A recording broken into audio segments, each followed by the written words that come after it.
Without any warning, I got the news that my mother-in-law had passed away. Naturally, I wanted to attend the funeral, but my husband yelled at me. "Don't you dare come. Do you understand? What kind of daughter-in-law wouldn't go to the funeral? My mom hated you. Don't even think about showing up, you'll just be a nuisance." Although my relationship with my mother-in-law was never close, she was still gone, and not attending the funeral as her daughter-in-law felt very disrespectful. Ignoring my husband's words, I decided to go to the funeral home, even though it was a bit far away. When I arrived, I saw my husband leading the mourning rituals. Wait, what's going on here? Whose funeral is this? What I discovered next was a shocking truth that was hard to believe. My name is Sophia. I'm 30 years old, and I've been married to my husband William for 3 years. Things were good back then, but not anymore. I won't sugarcoat it, I'm not happy with my marriage. The main problem is my husband. I became a housewife after we got married because when he proposed, he asked me to quit my job and stay home. Since I was just an office worker without much passion for my job, I agreed and quit, but that was a mistake. In the first year of our marriage, things were relatively fine, but in the second year, things changed. I used to get $11,000 a month from my husband for living expenses, but suddenly it was cut down to $500. "William, making ends meet with just $500 is impossible," I said. "I'm covering the rent. All you have to worry about is utilities and groceries, right?" he replied. But even for basic household items, $500 wasn't enough, especially when you consider utilities and food. "You're supposed to make it work, aren't you? You're living on my income, so figure it out," he said. In the end, he wouldn't budge, so I had no choice but to make do with the $500, no matter how hard it was. My husband eats more than the average person, which makes things even harder. After a year of living off my savings, I watched my balance shrink steadily since I had no income. Every time I checked, the number got smaller and smaller, and it filled me with a deep sense of dread. What will happen to me when the account hits zero? $500 just isn't enough, no matter how hard I try. William shows no signs of increasing the household budget. What am I supposed to do? That's when I decided it was time to go back to work. Even if I could only find a part-time job, I might be able to earn between $800 and $900 a month, which would make life easier. That night, when I suggested the idea to my husband, he reacted strongly, almost in shock. "Work? You can't be serious." "No way," he said. "Why not? It would give us more breathing room," I replied. "If life is tough, it's because you're bad at budgeting. It's your fault," he shot back. "I've done all I can, but life is still hard. That's why I've been considering other options." Playing the victim. "Huh? You only live because of me. How dare you even suggest that?" His dismissive tone fueled my growing anger, and before I knew it, I was yelling at him louder than I ever thought I could. "Enough is enough. You're the one who wanted me to be a housewife. Since when does yelling solve anything? I just want you to understand, how can anyone make ends meet with just $500? Shut up. Stop blaming others and figure something else out. You loser," he spat, pushing me aside and storming out of the living room. I fell to the floor, tears streaming down my face. Why is this happening? All I wanted was a peaceful married life. I always felt the need to talk to someone about my worries, but my parents live far away, and visiting them isn't easy. I couldn't stay silent anymore, so I tried to talk things out. On the other hand, my in-laws live only an hour away by car, but my husband doesn't get along with them, so we've had no contact with them since we got married. Talking to my in-laws was pretty much out of the question. After getting married, I moved closer to my husband's workplace, making it difficult and expensive to meet up with my old friends. As for my friends back home, I can only imagine what they'd say if I tried to meet up with them. So here I was, living in fear of my own husband. Then, things started to change. Recently, my husband has been spending less time at home. He started working late and going on more business trips, so he's rarely home for dinner. If he's not eating at home, I don't need to buy as many groceries, which helps me manage with the $500 he gives me each month. Also, I've started working from home and now make about $700 a month. I've begun enjoying a more independent lifestyle, especially when he's not around, and this has been going on for about a year now. Lately, My husband has been too busy with work to come home much, but when he does, he treats me terribly and shouts insults at me. Recently, he hasn't even been giving me any money for living expenses. Then one day, something unexpected happened. When my husband came home from work, he seemed really shaken. Without any warning, he blurted out, "My mom is dead." "Wait, what? Are you joking?" I asked, stunned. "Why would I lie about something like this?" he yelled back. "But your mom was still young. I'll go to the funeral with you the day after tomorrow," I said. He caught me off guard with his response. "No, you stay here." "What do you mean? Why would you go alone to your mother's funeral?" I asked, confused. "She's my mom, so I should be the one to go. You don't need to come," he said. "Wait a minute, that's ridiculous. She's my mother-in-law too," I protested. "That doesn't matter. I'm enough for my mom's funeral," he insisted. "Are you serious?" I couldn't understand his reasoning, and my frustration grew. His impatience was obvious as he said, "Just don't come to the funeral, got it?" "What are you talking about? What kind of daughter-in-law doesn't attend her mother-in-law's funeral?" "Enough. Mom hated you, okay? Just don't show up at the funeral." "What? My mother-in-law hated me?"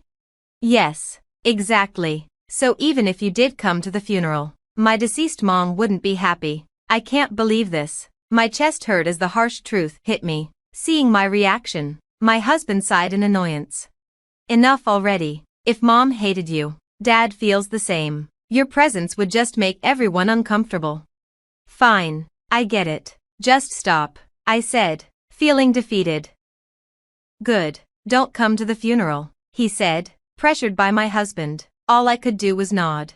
2 days later, early in the morning, my husband was busily getting ready, quickly putting on his clothes. When he went to the bathroom, I picked up his discarded pajamas. That's when I noticed his phone left open on the table. It looked like he had been checking out the venue for today. The driving directions were up on the screen. It was about a 40-minute drive from home. Something felt off. Wait, something's not right. That direction isn't toward William's family home. It would take at least an hour and a half to get there from his parents' house. Why would they choose a location so far away?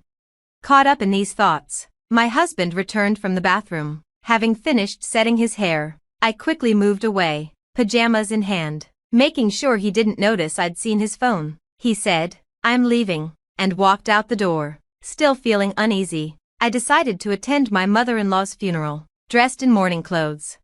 When I arrived, I couldn't believe my eyes. The seats for the family and staff were filled with unfamiliar faces, and there was my husband, giving a speech as the chief mourner. "Thank you all for gathering here today in honor of my wife," he said. "My wife, Riley?" I watched in shock as William shed tears, pretending to be a grieving husband. Normally, I would have confronted him right away, but I couldn't bring myself to break the solemn atmosphere. Just then, I overheard a conversation between some women sitting behind me. "Did you hear? The chief mourner is divorced." "Really? He seems so steady."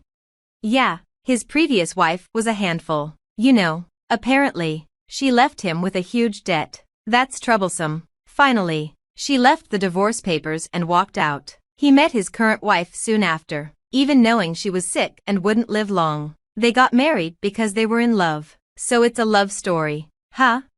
Debt? Leaving? I had never done any such thing. Anger boiled inside me as I realized the story had been twisted. I had to check for myself. Upon investigation, I discovered that our divorce had been finalized about 6 months ago. My husband probably met his now sick wife soon after our divorce and married her. The reason he hardly came home was that he was living a newlywed life with her. As I connected the dots, my anger reached its peak. He had me removed from the family register and married another woman behind my back. Enough with the insults already. This was it. I'd had enough. It was time for reckoning. With revenge in mind, I hailed a taxi and headed straight for my mother-in-law's place, where I suspected she'd be. I directed the driver as best as I could remember, and somehow, we made it. I rang the doorbell, and with a cheerful hello, my lively mother-in-law appeared. Her eyes widened as soon as she saw me. "Oh my, Sophia, is that you? Long time no see," she exclaimed. "Mother-in-law, you look well. You look good too." "Sophia, What brings you here? I came unannounced, but there's something urgent I need to talk to you about, I said, trying to keep my voice steady. Something you have to tell me? Yes, of course. I told my mother-in-law everything that had happened, how I'd been mistreated by my husband, how I wasn't getting enough for living expenses, and even the fact that he had already divorced me. As I spoke, tears welled up, and I began to sob. My mother-in-law gently rubbed my back to comfort me. Sophia, I'm so sorry you've had to go through all this. My idiot son. Please forgive me. It's okay. I should apologize for showing up and talking about this. Why didn't you come to me sooner? William told me you didn't like me. What? He told me you didn't like me, I replied, finally realizing what had been going on. It hit me then. My mother-in-law and I had been deliberately kept apart. My husband probably thought it would be troublesome if she and I got along, especially if it went against his plans. Meanwhile, without my knowledge, he'd apparently asked his family for financial help multiple times, blaming it all on me. Sophia's sick and needs money, he'd say. Sophia can't work, so things are tight. Please help, for Sophia's sake, and so on. But I was neither sick nor unable to work, it was just what William had told me to do. Now that I knew the truth, I felt a mix of relief and rage. I had nothing to lose anymore.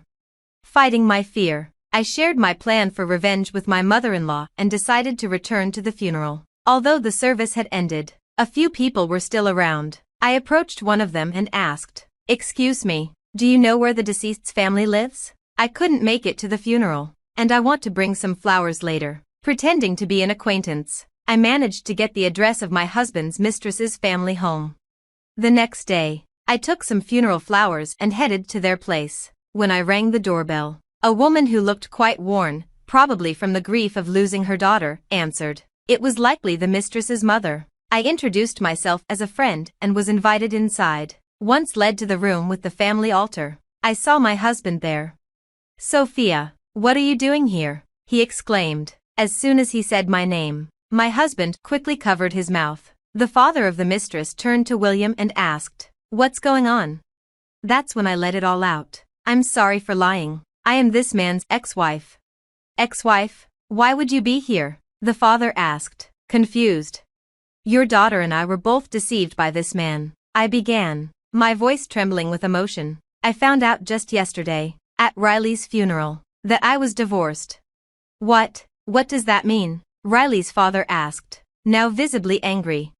"He told me it was my mother-in-law's funeral and told me not to come. I suspected something was off, so I followed him, only to find out it was the funeral of his new wife," I explained. "What's the meaning of this, William? Explain yourself," Riley's father demanded. At the sound of his furious voice, William's face turned pale, and he looked down, unable to meet anyone's eyes. The atmosphere, once heavy with sorrow, shifted dramatically as the truth began to unfold. As if sensing his wrongdoing, Riley's father's face turned beet red, and his body trembled with anger. Amidst all this, I prepared to execute my final act of revenge. Just then, the doorbell rang, and Riley's mother went to answer it. When she returned, she was accompanied by my mother-in-law. "Mom," William stammered, sweat breaking out on his forehead as he visibly shook. My mother-in-law didn't waste any time. She proceeded to give him a piece of her mind. "Causing trouble for others, what do you think you're doing? Pay back the money you borrowed from us right now, and don't you dare blame Sophia," she scolded. "Wait, Mom, this is not the time to. You owe an apology to Sophia, to that woman, and even to your parents right here, right now. Do you even understand what you've done? Declaring me dead and removing Sophia from the family registry, that's the height of disrespect. Mom, can we talk about this later? This isn't the place to." "That's exactly why it's the right place. It would be unfair to the other woman and your parents if I didn't say something. I'm here to make sure everyone knows what a loser you are," my mother-in-law declared. Riley's father, now enraged, grabbed William by the collar and shouted, "You've got to be kidding me." Terrified, William started to cry on the spot. It turned out that William had lied to Riley's father about needing money for Riley and had borrowed from him. Upon questioning, it was revealed that William had gambled away all the money. In the end, William was kicked out of Riley's house and faced legal actions. Ignoring his tearful face, I turned my back with my mother-in-law and started to walk away. But just then, a desperate voice called out from behind. "Wait, Sophia." I turned around slowly. "What?" I asked. "I'm really sorry, can we start over?" he pleaded. "Excuse me?" I said, incredulous. "If you don't help me, I'll be sued," he cried. "Don't worry, I plan on suing you too," I replied calmly. "What?" he stammered, shocked. I had already made up my mind. After all the unfair treatment and the fake divorce papers, I was determined to take legal action. "Please forgive me," he begged. But I was fuming. I unleashed all my pent-up emotions on him. "Do you think saying sorry will make everything okay? Do you even understand what you've done? Filing for divorce without telling me is illegal. Your apologies are worthless because you've been lying and manipulating people for money. Utterly worthless," I said, my voice rising. "Sophia, please, wait," he pleaded again. "Quiet," I snapped. "Do you have any idea how many people you've hurt with your actions? What you've done isn't something that can be easily forgiven. Even a lifetime of making amends won't be enough. So from now on, stay out of my life. If you show up again, I won't hesitate to ruin you." As I spoke assertively, my mother-in-law gently touched my back, her warmth almost bringing me to tears.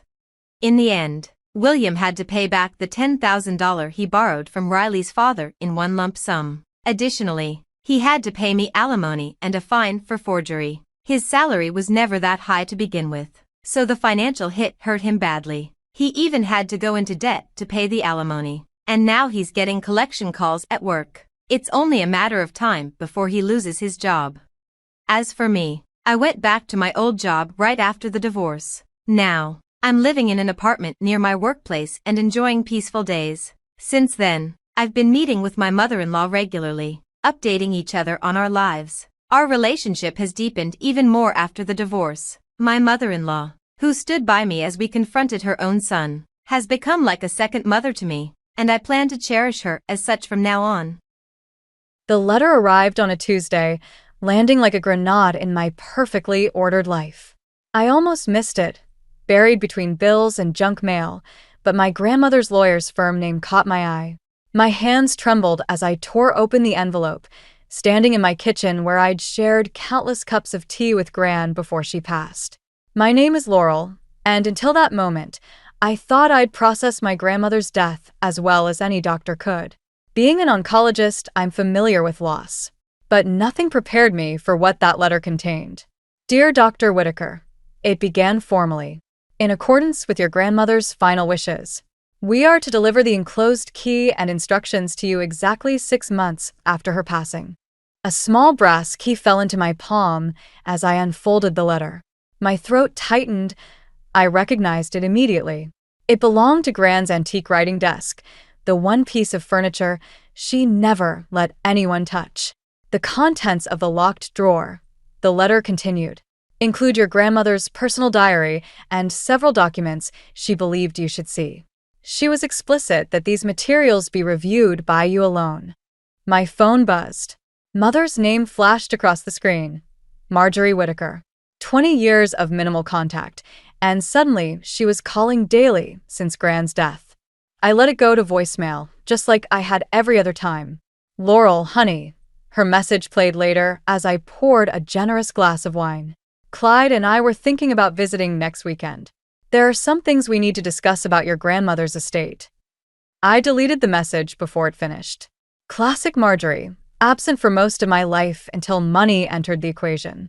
The same woman who left me with Gran when I was 12, running off with Clyde Harrington to start a new family, one without the burden of a preteen daughter. The key felt heavy in my pocket as I drove to Gran's house, my house now, though I hadn't changed a thing since the funeral. The porch light still burned, just as she'd always kept it. For strays, she used to say, both the four-legged and two-legged kind. Inside, everything remained exactly as she'd left it. The writing desk stood in its corner of the study, dark mahogany gleaming in the afternoon light. I approached it slowly, running my fingers along its smooth surface, remembering how Gran would shoo me away whenever she caught me trying to peek inside. The key slid in perfectly. The drawer opened with a soft click. Inside lay a leather-bound journal, its pages yellow with age, and beneath it, a stack of letters bound with faded ribbon. My hands shook as I lifted out the journal, Gran's familiar handwriting flowing across its pages. The first entry was dated 20 years ago, the day after my mother left. "My dearest Laurel," it began, "if you're reading this, I'm no longer here to protect you from the truth. There are things you need to know about your mother's departure, things I've kept hidden to spare you pain. But you're stronger now, and it's time you understood the real reason Marjorie left that day." My phone buzzed again. This time, it was my half-sister Ruby's name on the screen. Sweet, innocent Ruby, who'd tried so hard over the years to bridge the gap between our broken family halves. I hesitated, then declined the call. Whatever secrets this journal held, whatever truths Gran had kept hidden, they could change everything. The carefully constructed walls I'd built around my heart, the professional distance I'd maintained from my mother's new family, all of it might crumble once I turned these pages. I poured another glass of wine and settled into Gran's favorite reading chair. Outside, storm clouds gathered, casting the study in shadows. Perfect weather for unearthing family secrets. Taking a deep breath, I began to read. Gran's diary entry from that night hit me like a punch to the gut. I had to set it down, my hands trembling as I paced the study. The storm outside had picked up, rain pelting against the windows like accusations. "Your mother came to me that morning," Gran had written, desperate and afraid. She said Clyde had given her an ultimatum: leave with him that day, or he'd ensure she never saw a penny of his family's money again. But there was more to it than that. Something darker that made her hands shake as she spoke. The entry ended there, the next page torn out. Classic Gran, leaving breadcrumbs instead of answers. I was about to close the diary when something slipped from between its pages, a photograph I'd never seen before. My mother, much younger, holding me as a baby. But it was her expression that caught me off guard. She was looking at me with such raw love it made my chest ache. The doorbell rang, startling me so badly I dropped the photo. Through the rain-streaked window, I caught a glimpse of Ruby's red umbrella. "I know you're in there," she called out, her voice muffled by the storm. "Your car's outside, Laurel. Please, we need to talk." I considered pretending I wasn't home, but Ruby had inherited Gran's persistence. She'd camp out all night if she had to. "You look terrible," she said when I opened the door. She brushed past me, shaking water from her coat. "Have you been crying?" "I don't cry," I said automatically, but my reflection in the hallway mirror betrayed me. "What are you doing here, Ruby?" "Dad's planning something." She twisted her hands together, a nervous habit she'd had since childhood. "He's been making calls, meeting with lawyers. I overheard him tell Mom that he's found a way to contest Gran's will." The diary suddenly felt like it was burning a hole through the desk drawer. "He can't." "The will is ironclad. There's something else." Ruby lowered her voice, glancing around as if Clyde might materialize from the shadows. "He's got papers, old ones, from before Mom married him." I couldn't see what they were, but a crash from upstairs cut her off. We both froze, staring at the ceiling. "I thought you said you were here alone," Ruby whispered. I was already moving toward the stairs, grabbing Gran's old tennis racket from the umbrella stand, the closest thing to a weapon within reach. Ruby followed close behind, her phone's flashlight beam bouncing off the walls. The noise had come from Gran's bedroom. The door stood slightly ajar, though I distinctly remembered closing it earlier. Inside, the window was open, curtains billowing in the wind, rain soaking into the carpet. And there, silhouetted against the lightning, was a figure hunched over Gran's dresser, rifling through the drawers. "Stop right there," I commanded, wielding the tennis racket like a sword. The figure straightened slowly, turning to face us. In the next flash of lightning, I recognized the sharp features and perfectly styled hair, even after all these years. "Hello, Laurel," said Aunt Opal, clutching a stack of papers to her chest. I was hoping to avoid this particular family reunion. "What are you doing here?" My voice shook with anger. "How did you get in?" "Your grandmother gave me a key years ago." Opal's smile was razor-thin. She knew someone would need to clean up after she was gone.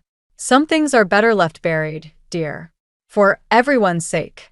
Behind me, Ruby gasped. Those are the same kind of papers Dad has. Opal's expression flickered. So Clyde found his copy. I should have known he wouldn't let this go. She straightened her spine. Every inch the proper lady she'd always pretended to be. We need to talk, Laurel. About what really happened the day your mother left. Lightning flashed again, illuminating the papers in Opal's hands. In that brief moment, I caught a glimpse of what looked like a contract, my mother's signature bold at the bottom. The truth, it seemed, was about to get a lot more complicated. The contract in Aunt Opal's hands was dated exactly 1 week before my mother left. I stared at it through burning eyes as we sat in Gran's kitchen, the storm still raging outside. Ruby had made coffee none of us were drinking. It's a custody agreement, Opal said, sliding the papers across the table. Your mother signed away her parental rights. Not because of Clyde's ultimatum, but because of something else entirely. My hands wouldn't stop shaking as I read. Legal jargon filled the pages, but one paragraph stood out. In exchange for maintaining silence regarding the events of March 15, 1999, Marjorie Whittaker agrees to. What happened on March 15th? I demanded. Opal's face tightened. That's not my story to tell. But your mother didn't abandon you for money, Laurel.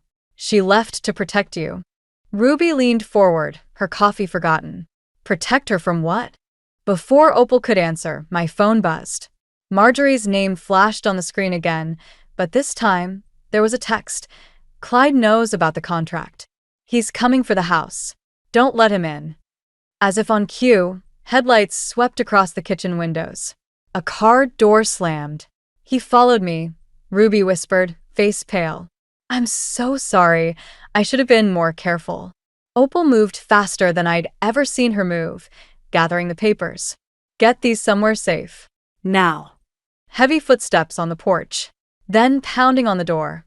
Laurel. Clyde's voice boomed through the house. Open up. We need to discuss your grandmother's estate. I shoved the contract into Gran's recipe box and thrust it at Ruby. Back door. Go to my apartment. Don't stop for anything. Ruby hesitated only a moment before slipping out through the kitchen. The pounding continued. I know you're in there. Your aunt's car is outside. A pause.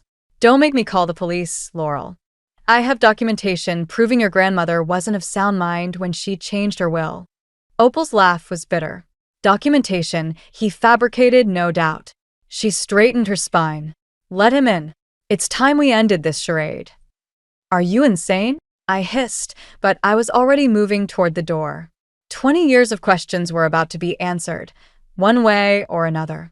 Clyde burst in the moment I turned the lock, rain dripping from his expensive coat. He'd aged since I'd last seen him, but his eyes were still cold and calculating. Where is it? He demanded, scanning the room. Hello to you too, stepfather, I said, ice in my voice. Please come in. Make yourself at home. Don't play games with me, girl. That contract could ruin everything I've built. The contract you used to blackmail my mother? The words felt like poison in my mouth. Or is there another one I should know about? Clyde's face darkened. Your mother made her choice. She knew what would happen if she ever told you the truth about that night. What truth? My voice cracked. What was so terrible that she had to leave her own daughter? The truth, a new voice said from the doorway, about what your father really did to me. We all turned. There stood my mother, soaked from the rain, looking smaller than I remembered. But her eyes were steel as she faced Clyde. You promised, he growled. You signed. I promised to stay quiet to protect my daughter, Marjorie said. But she's not a child anymore. And I'm done letting you use my past against me. She turned to me, tears mixing with raindrops on her face. Your father didn't die in an accident, Laurel. He was murdered. And Clyde. She took a shuddering breath. Clyde helped cover it up. The kitchen clock ticked loudly in the silence that followed. Outside, lightning flashed, illuminating all our faces in stark white. The guilty, the innocent, and those of us somewhere in between. I looked at my mother, really looked at her, and saw for the first time the weight she'd been carrying all these years. The choice she'd made wasn't about money at all. It had been about survival. Police lights flashed silently outside Gran's house as Detective Morris took our statements. It was nearly midnight, and the truth about my father's death hung in the air like smoke. Clyde had disappeared into the back of a patrol car an hour ago, leaving chaos in his wake. "Let me get this straight," Morris said, reviewing his notes. "Your father's car accident in '99 wasn't an accident at all?" My mother sat across from me, hands wrapped around a cold cup of tea. She hadn't stopped shaking. Frank was going to expose Clyde's embezzlement scheme. The brake lines in his car weren't cut by accident. I stood up abruptly, needing to move. 20 years of believing my father had died because of black ice on a dark road, and now this. Why didn't you tell someone? Why didn't you go to the police back then? Because of these. Aunt Opal spread out more papers on the table, photographs this time. They showed my father's car, but there was something else. Something that made my stomach turn. Clyde made it look like your father had been drinking. He planted evidence. Made sure your mother knew that if she talked, everyone would believe Frank died driving drunk with his 12-year-old daughter in the car. The room spun slightly. I'd been in the car that night. I remembered Dad dropping me at a friend's house just hours before the crash. "He threatened to destroy Frank's reputation," my mother whispered. "To make you grow up believing your father was responsible for his own death." I couldn't let that happen. Detective Morris's pen scratched across his notepad. And MS. Whitaker, Evelyn, she knew about this. Gran knew everything, I said, the pieces finally clicking into place. That's why she left me the diary. She was making sure the truth would come out after she was gone. A soft knock at the door made us all jump. Ruby stood there, still clutching Gran's recipe box with the contract inside. "Dad's lawyer is here," she said quietly. He's saying there's no proof. That it's all hearsay after 20 years. The detective's face remained carefully neutral. Physical evidence from that long ago will be difficult to recover. Without a confession, there's more. My mother's voice had changed, stronger now. She reached into her purse and pulled out a USB drive. "I've been collecting evidence for years. Bank records, emails, conversations I recorded. I knew someday Clyde would slip up, get too confident. When he started pushing about Evelyn's estate, I knew it was time." Morris took the drive like it might explode. "You've been building a case against your own husband?" "I've been waiting for a chance to protect my daughter. Both my daughters." She looked at Ruby, then at me. "I should have done it sooner. I'm so sorry, Laurel. I thought I was protecting you, but I was just protecting myself from having to face what I'd done." Ruby moved to sit beside our mother, taking her hand. The gesture was so simple, so forgiving, it made my throat tight. "There's something else you should see," Opal said, pulling one final envelope from her bag. "Evelyn wrote this the day before she died. She made me promise to keep it until we had proof about Frank's death."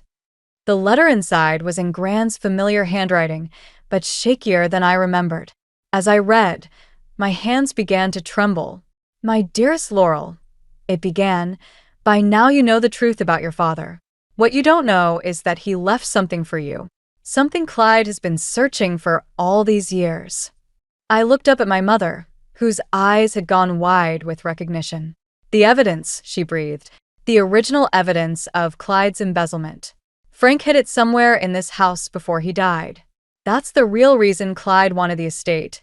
He's still looking for it." Detective Morris was already reaching for his radio. "We need to get a forensics team in here. Now." Outside, more police cars were arriving, but I barely noticed.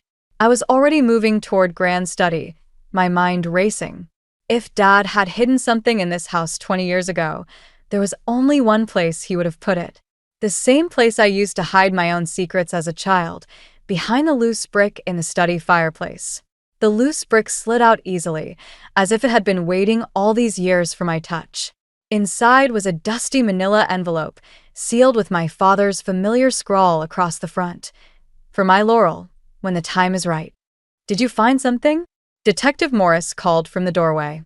Before I could answer, Ruby's scream pierced the air. "He's out. Dad's out on bail." My mother appeared behind Morris, face ashen. "That's impossible. The evidence. His family's lawyers moved fast, Morris said grimly. We need to get that envelope into evidence now. I clutched the package to my chest, my father's last message to me. I need 5 minutes with this first. Laurel. My mother stepped forward. We don't have time. 5 minutes, I repeated, my voice sharp enough to make her flinch. You've had 20 years to process this. I need 5 minutes. I locked myself in Gran's bathroom, hands shaking as I opened the envelope. Inside were bank statements, photographs, and a letter. But what caught my eye was a small key card with a bank logo and safety deposit box number. My phone buzzed. Unknown number. Hello, Laurel. Clyde's voice was eerily calm. I believe you have something that belongs to me. Nothing here belongs to you. No? Ask your mother about December 12th, 1998. Ask her what really happened to those missing funds before your father started investigating me. The bathroom door rattled. Laurel? It was Ruby. Dad's car just pulled up outside.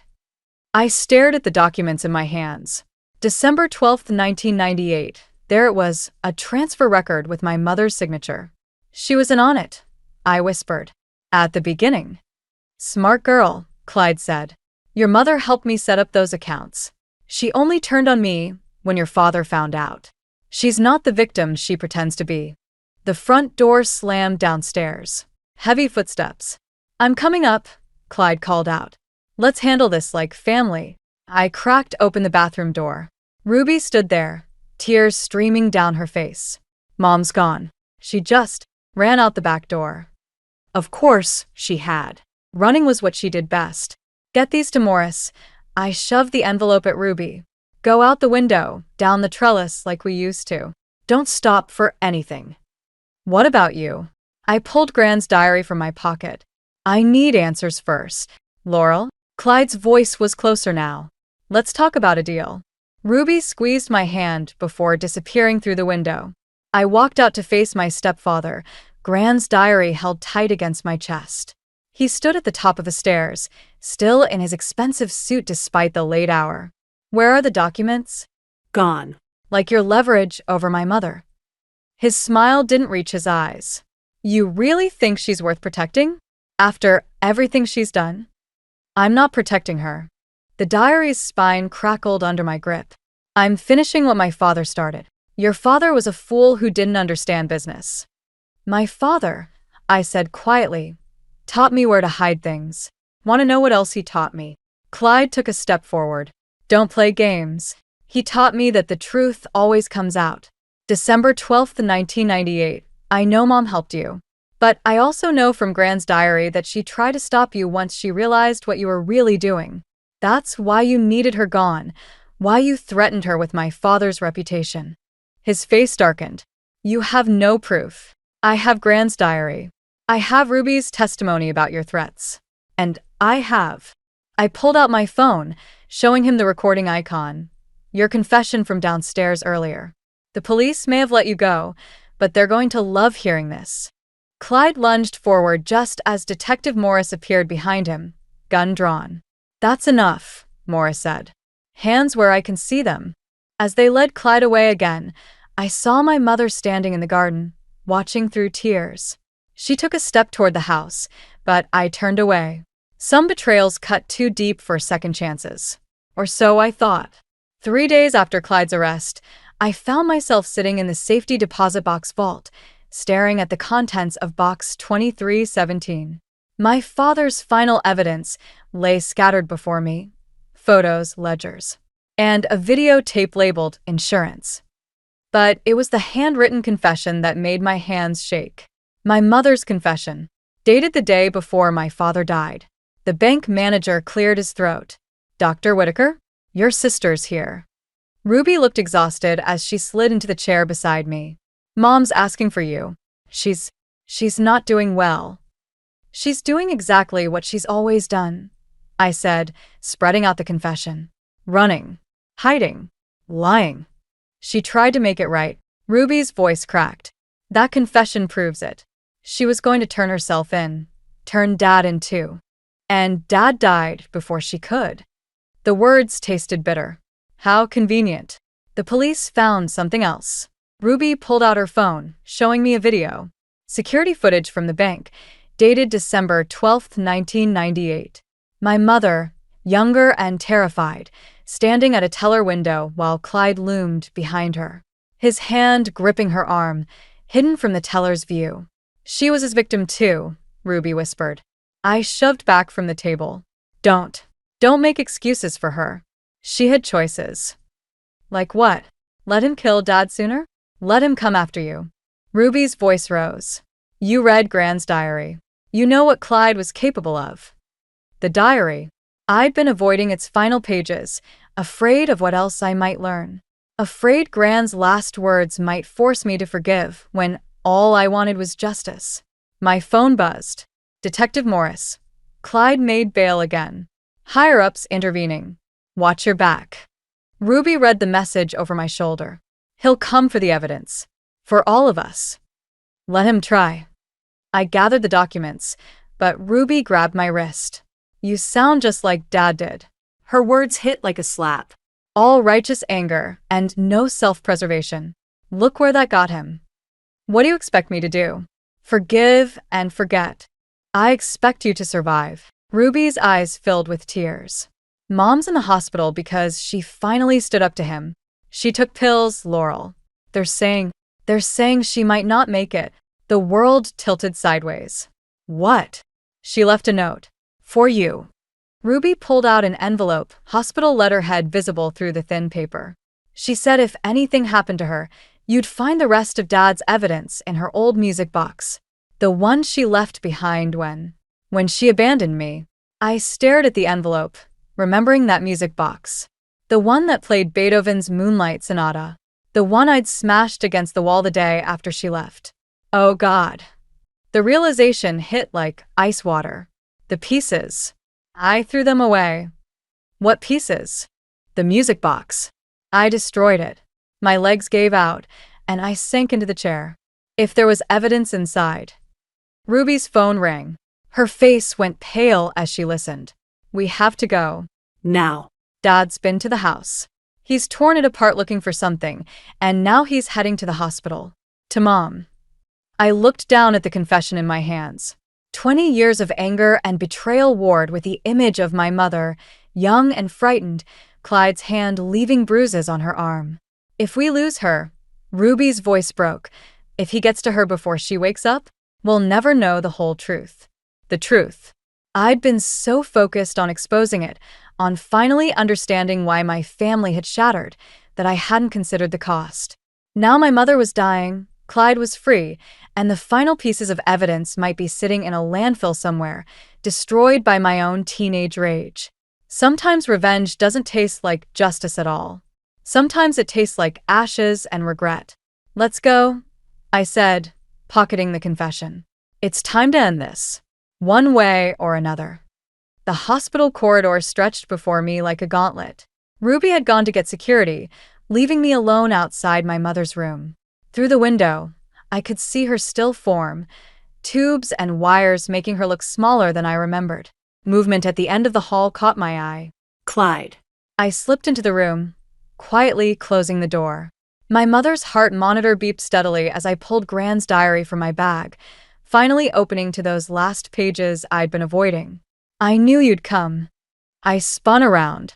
My mother's eyes were open, clear despite the medication. Save your strength, I said, moving toward the call button. She caught my wrist. The music box. Did you find it? I destroyed it. 20 years ago. A faint smile touched her lips. No. You didn't. Her voice was barely a whisper. Your grandmother? She saved the pieces. Built a false bottom. In her jewelry box. The door opened. Clyde stood there, his expensive suit incongruous against the sterile hospital walls. Family reunion? His smile didn't reach his eyes. How touching. It's over, Clyde. I positioned myself between him and the bed. We have everything. The confession, the bank footage, Dad's evidence. You have pieces of a puzzle you don't understand. He closed the door behind him. Your father was going to destroy everything I'd built. Your mother helped me stop him. She was trying to protect me, I said, but doubt crept in. You threatened her. Did I? He pulled out his phone, showing me an old email. From my mother to him, dated the day before Dad died. Read it. My hands shook as I took the phone. Meet me at the usual place. Frank suspects nothing. Everything's arranged. No. My mother's voice was stronger now. Show her the rest. Clyde's face darkened. Marjorie? The rest of the email thread, she insisted. The part where you threatened to hurt Laurel if I didn't help you. The part where you admitted to tampering with Frank's car. A commotion erupted in the hallway. Ruby's voice raised an argument with hospital security. It doesn't matter now.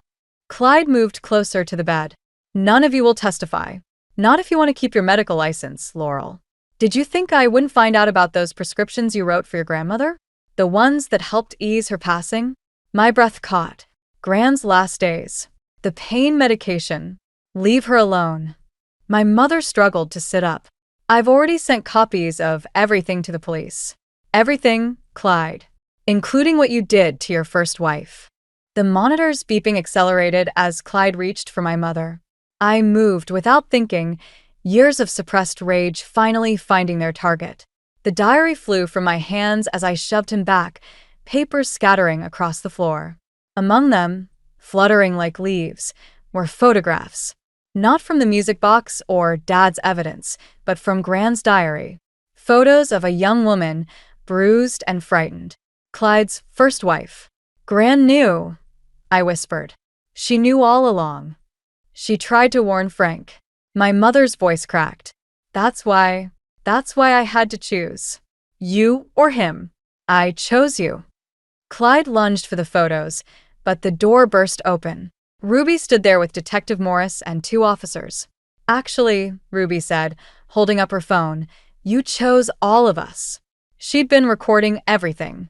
As they led Clyde away, I picked up Gran's diary. The final entry was short. Sometimes the greatest act of love is letting go of revenge. Forgiveness isn't weakness, my dear Laurel. It's the strength to build something new from the ashes of what was lost. My mother's hand found mine, warm despite everything. I never stopped loving you, she whispered, even when I had to let you hate me.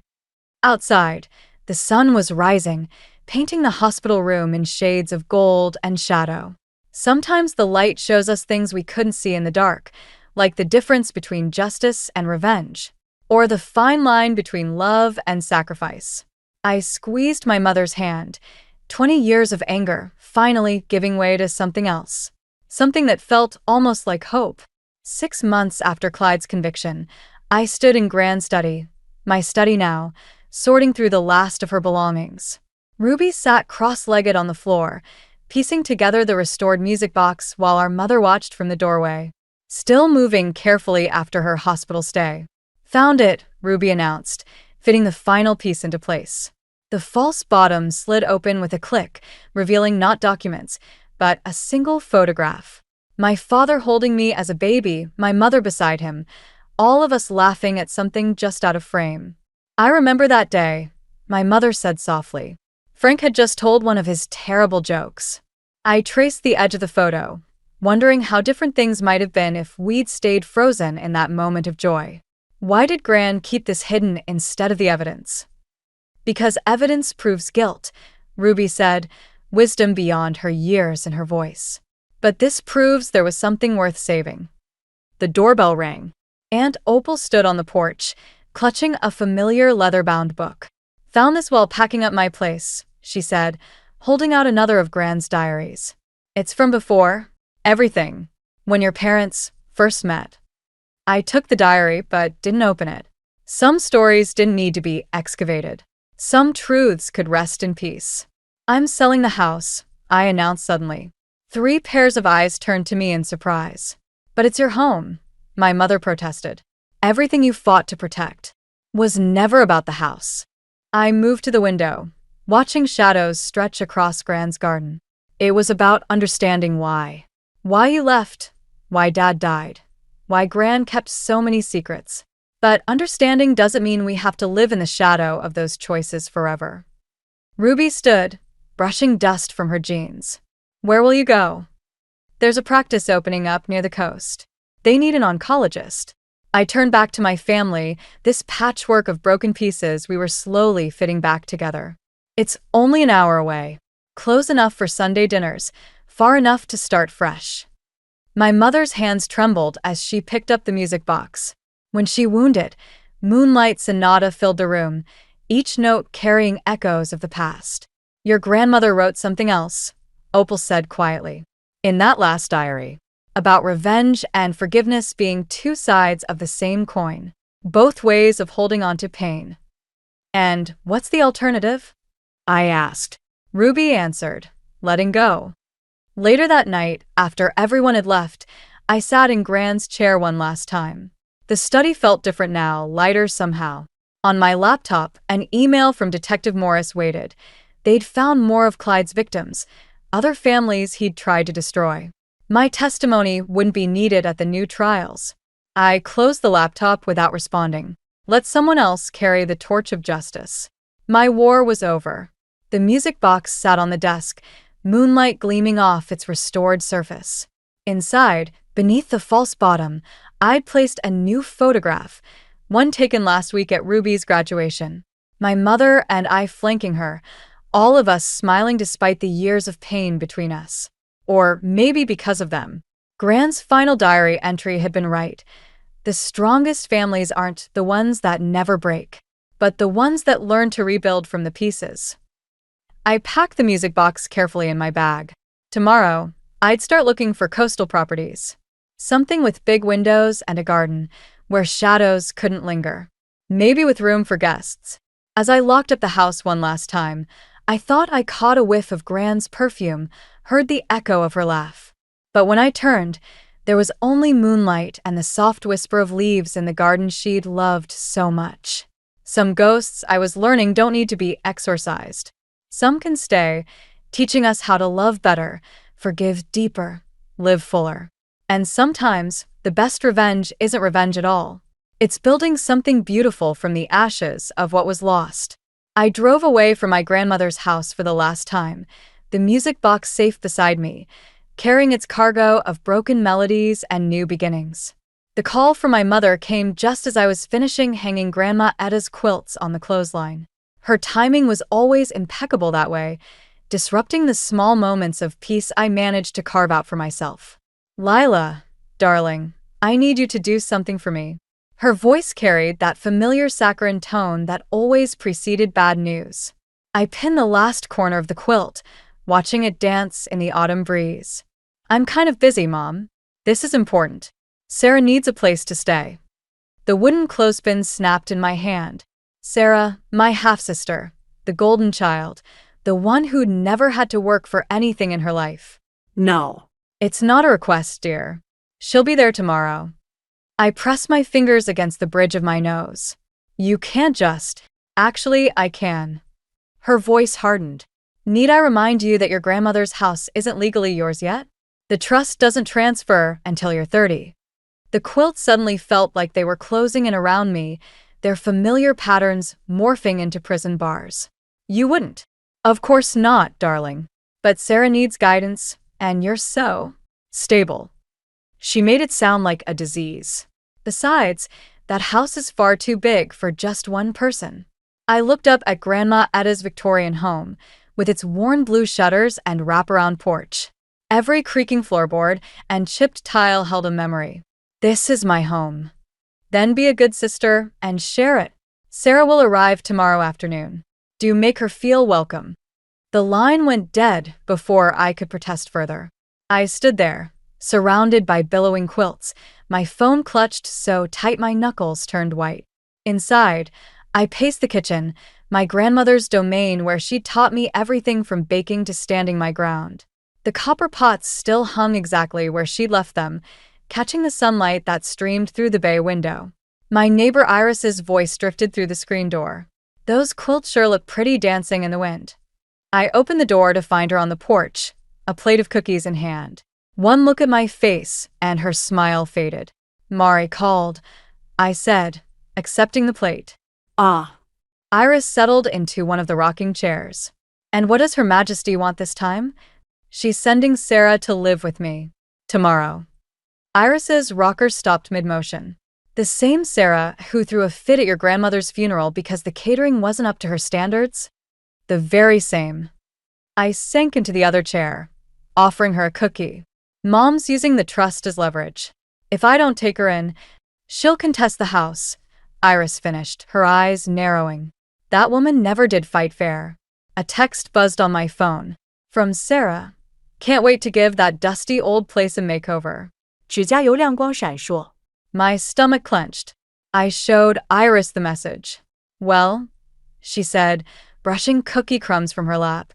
Looks like you've got some decisions to make, honey. The question is, are you going to let them walk all over Etta's legacy, or are you going to show them what that old bird really taught you? I watched the quilts ripple in the wind, thinking of all the stories Grandma Etta had stitched into them. Stories of resilience, of standing firm when the world tried to push you down. They have no idea what they're walking into, I said quietly, and for the first time since the phone call, I smiled. Iris patted my hand. That's the spirit. Now let's talk strategy. Sarah's arrival brought chaos with it, literally. 3 designer suitcases spilled across Grandma Etta's hand-woven rugs, and the sound of stilettos clicked against the hardwood floors like tiny hammers against my skull.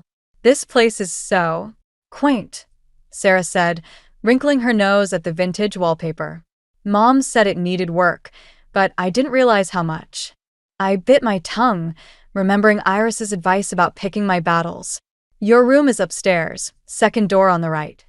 The one with the hideous floral curtains? She pulled out her phone, scrolling rapidly.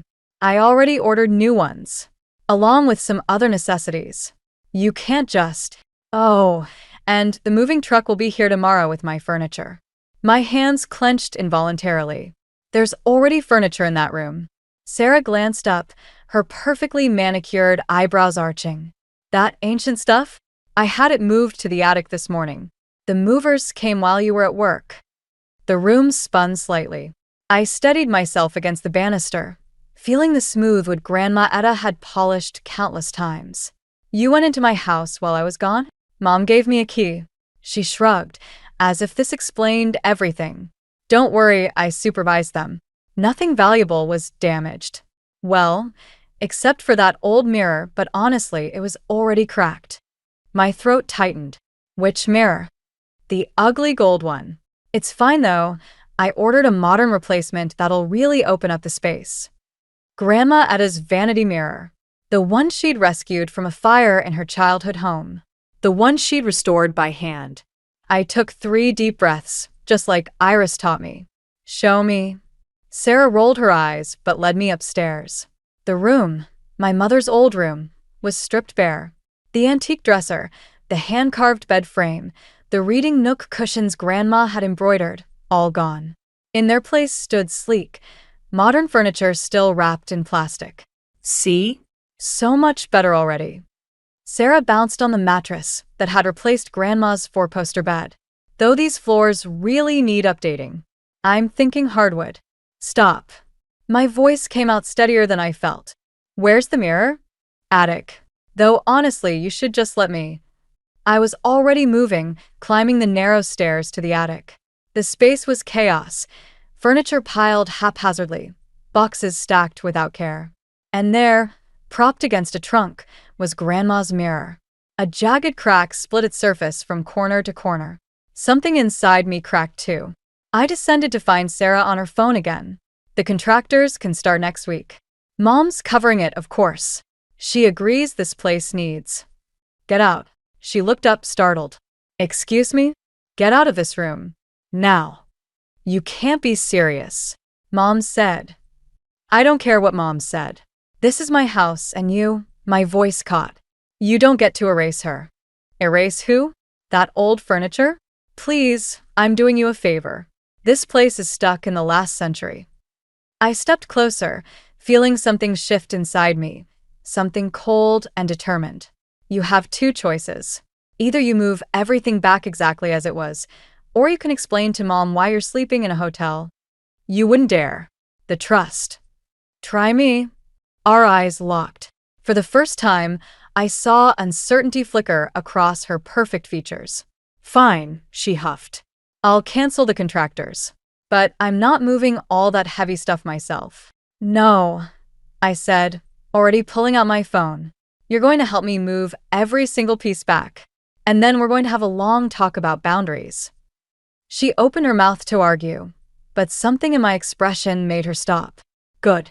Let her see what she was really dealing with. Because this wasn't just about furniture or a broken mirror. This was war, and I'd learned from the best how to fight without drawing blood. Grandma Etta would be proud. The letter from Berkeley University fell from Sarah's purse while I was cleaning up another of her breakfast messes. I shouldn't have read it, but after a week of her entitled behavior, my sympathy had worn paper thin. Academic dismissal. Not just poor grades, plagiarism. The front door slammed, and I quickly shoved the letter back into her purse. Sarah stormed in. Mascara streaked down her cheeks. Mom's not answering my calls, she spat, throwing her phone onto the counter. Again.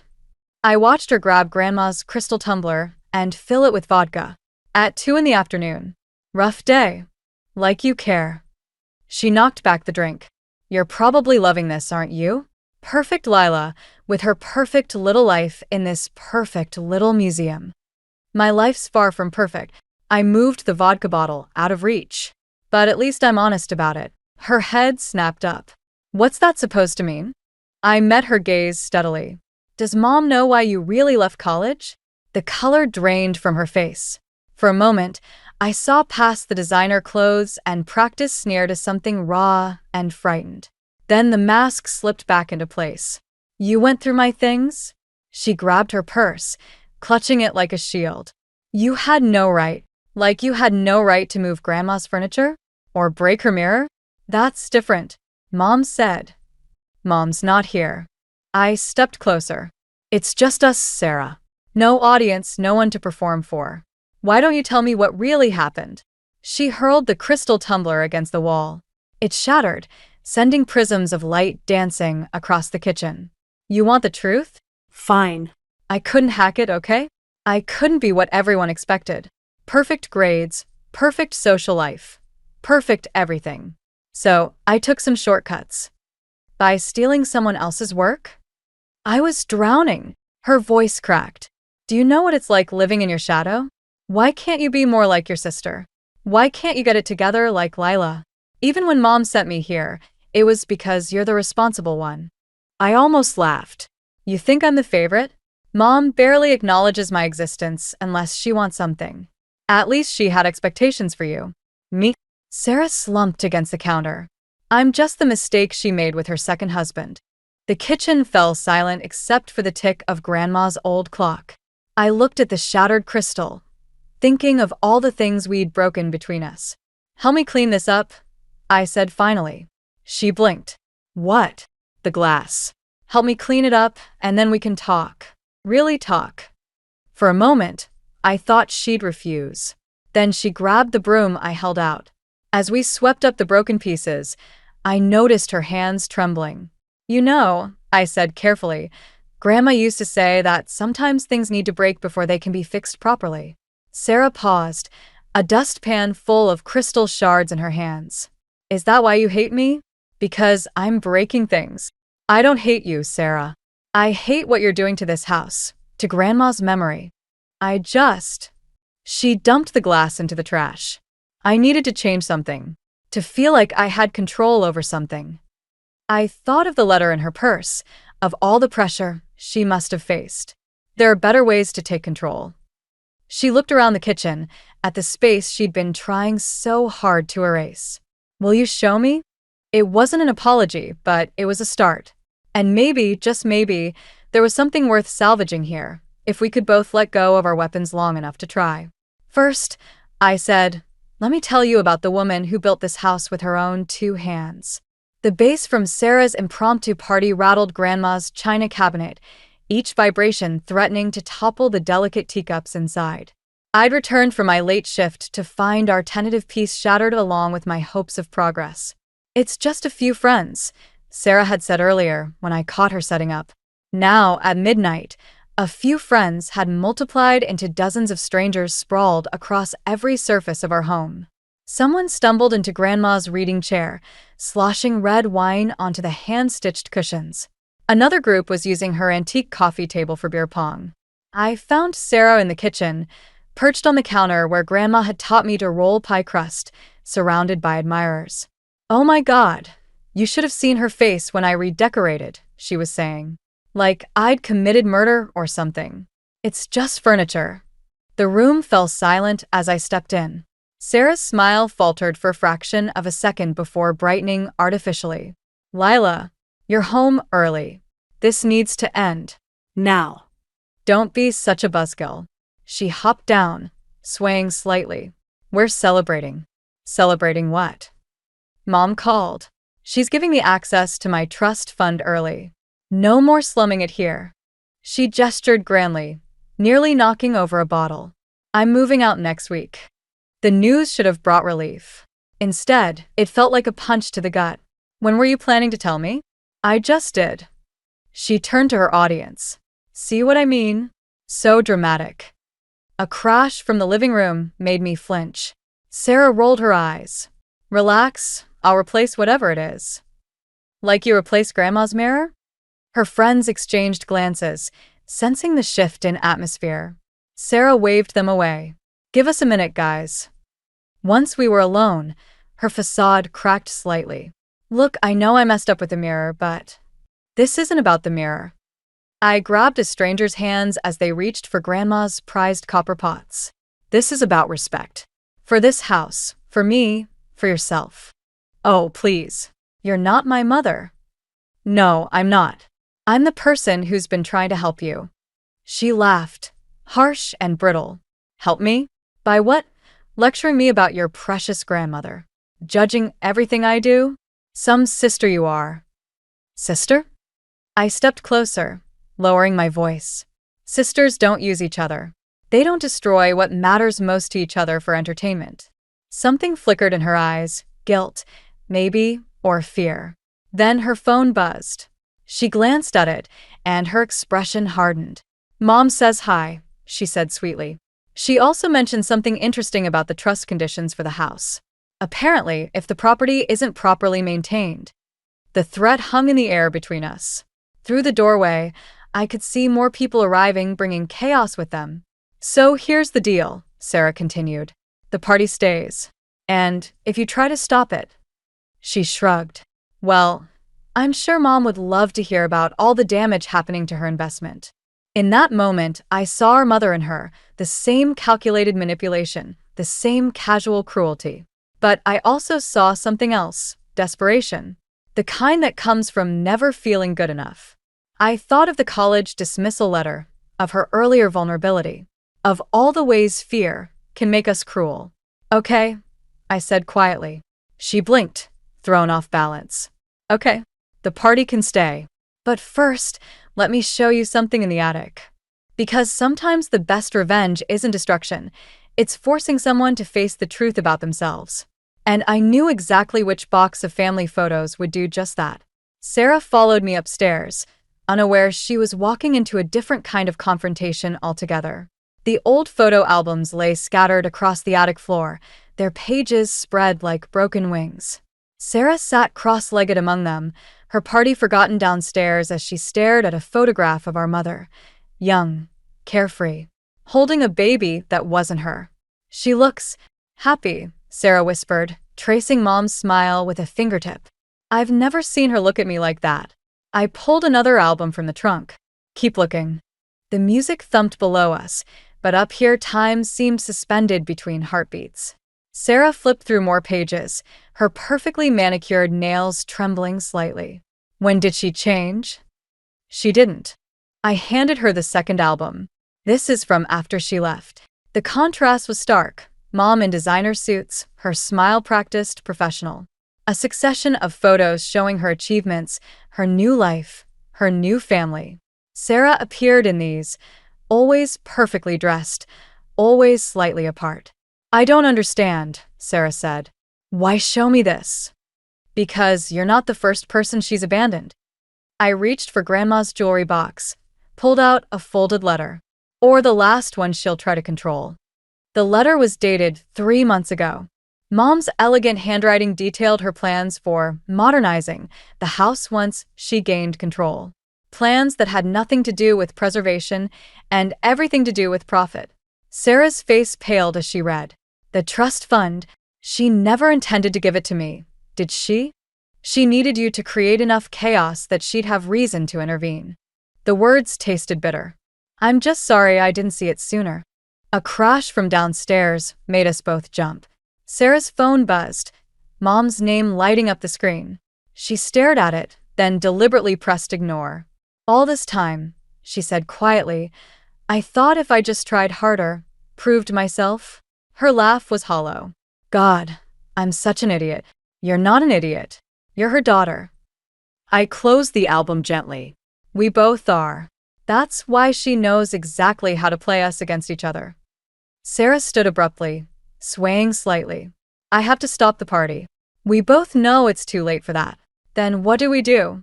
For the first time since she arrived, she looked her age. Young, scared, lost. I thought of Grandma Etta, of all her lessons about standing your ground, about choosing your battles wisely. We give her exactly what she wants. What? The chaos she's expecting. Just not quite the way she planned it. I pulled out my phone. But first, we need to make a few calls. Sarah's eyes widened as I dialed. Who are you calling? Iris. And then a lawyer I know. I met her gaze steadily. The question is, are you with me? Really with me? She looked down at the photos again, at the mother who had shaped us both through absence and manipulation. Then she straightened her shoulders, something of Grandma's steel showing through. What do you need me to do? First, we're going to document everything downstairs. Every bit of damage, every drunk guest. Then we're going to call the police on our terms. Mom will be furious. That's the point. I held out my hand, ready to disappoint our mother together. She took it, her grip firm despite her trembling. I think I've been ready my whole life. Downstairs, the party raged on, but up here in the attic, surrounded by the ghosts of our past, something new was taking shape. Something that felt less like revenge and more like revolution. Mom had taught us well how to be weapons against each other. Now it was time to show her we'd learned to be shields instead. The police lights painted the Victorians' facade in alternating red and blue, a twisted parody of Christmas. Drunk college students stumbled across Grandma's lawn while officers took statements. And there, emerging from her Mercedes like an avenging angel, stood our mother. What have you done? Her voice cut through the chaos, aimed directly at me. Not at Sarah, who stood beside me on the porch. Not at the officer documenting the damage. At me. Exactly what you wanted, I said, keeping my voice steady. Created enough chaos to justify your intervention. Her perfect composure slipped for just a moment. I don't know what you're talking about. The trust conditions? Sarah stepped forward. The plans to modernize the property? We found your letter, Mom. Mom's eyes narrowed, reassessing the battlefield. I see you've both been busy spinning stories. Officer, I'd like to press charges for the property damage. Against your own daughters? Iris appeared at my side, clutching a familiar-looking envelope. Stay out of this. Mom's smile turned sharp. This is a family matter. Exactly why I'm here. Iris handed the envelope to the officer. These are copies of letters showing premeditated intent to manipulate property ownership through manufactured incidents. I believe that's relevant to your investigation.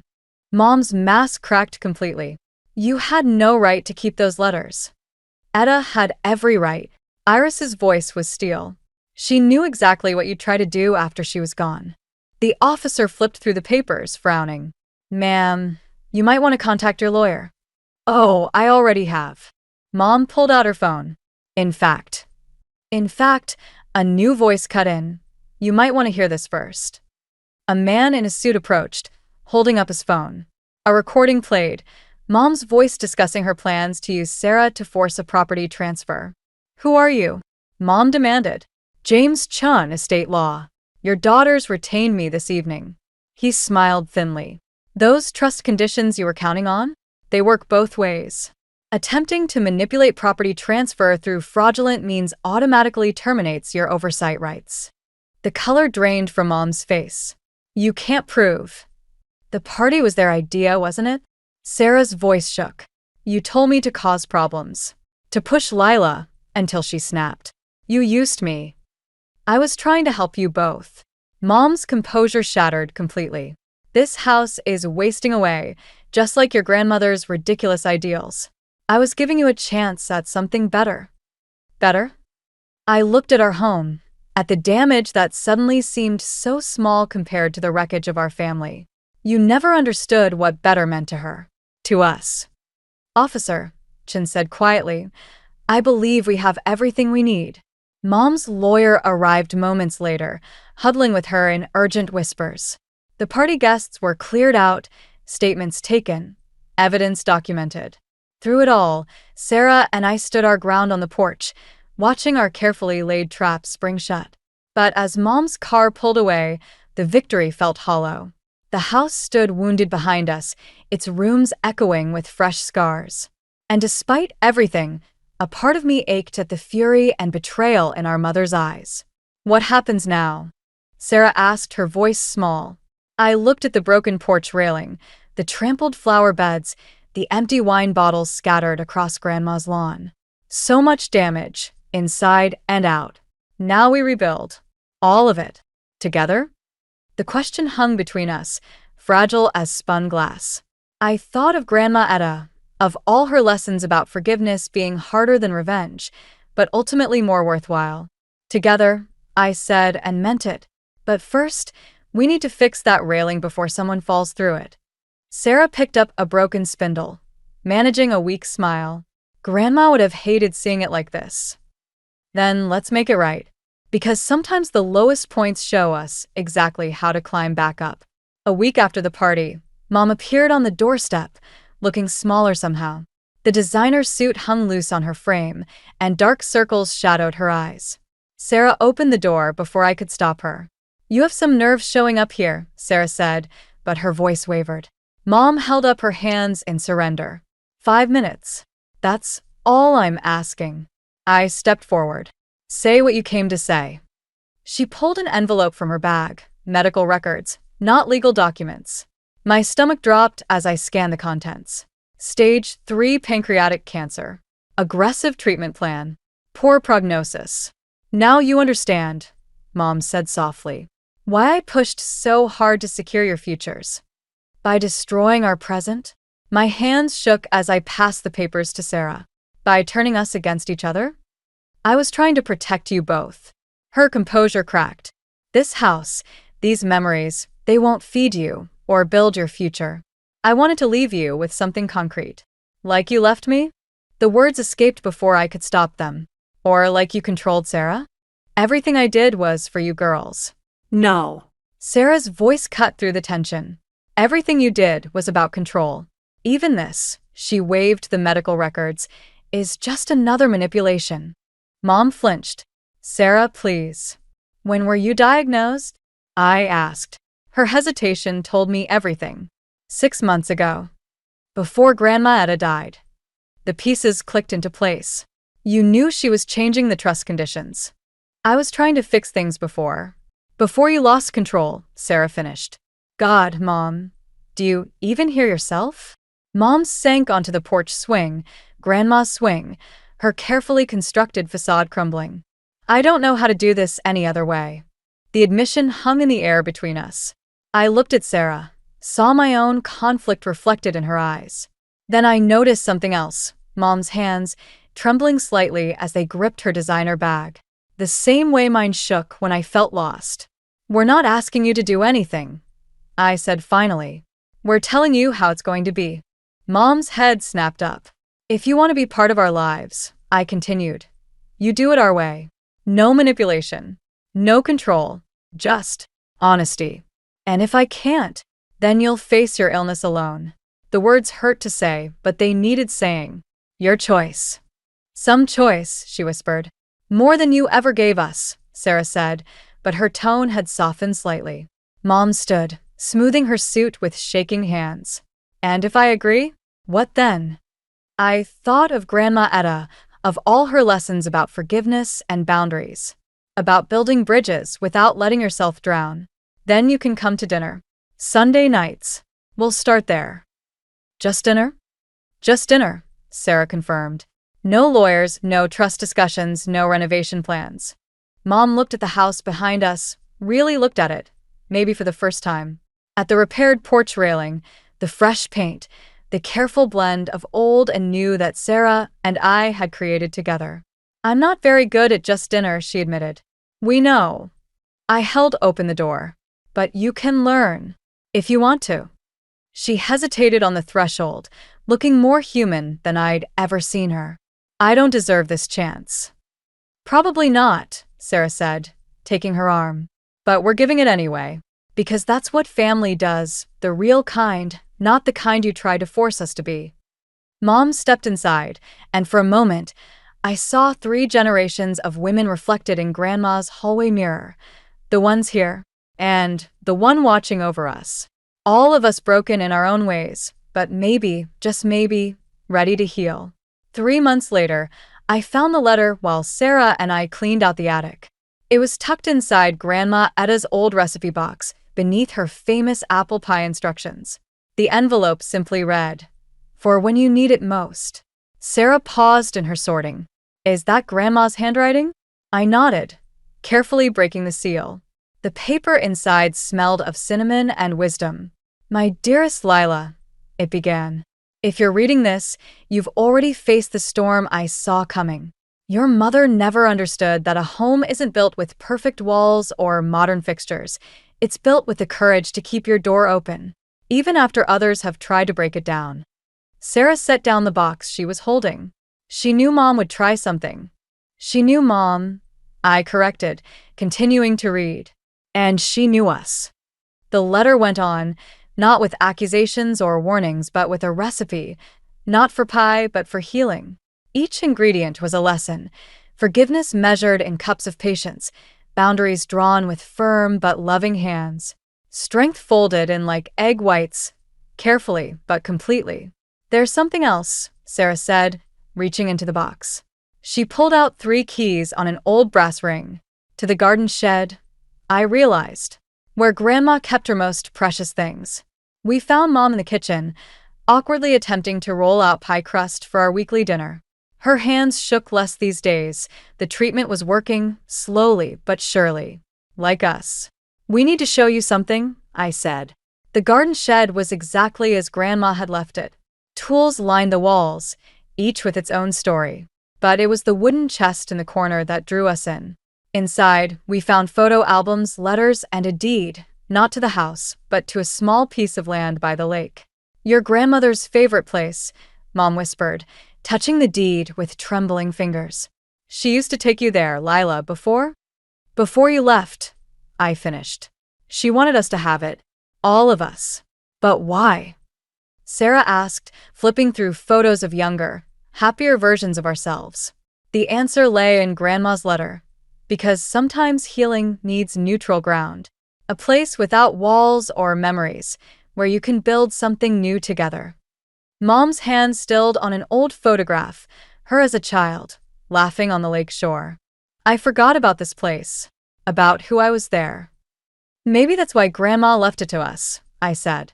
Not as a weapon or a bargaining chip, but as a chance. Sarah picked up one of Grandma's old gardening trowels. We could plant something there, together. The word hung in the air, fragile but hopeful, like seedlings breaking through soil. I'd like that, Mom said softly. Then, with more effort than any business deal had ever required. If you'll let me. I looked at Sarah, saw my own cautious hope reflected back. We start small, I said. Maybe wildflowers.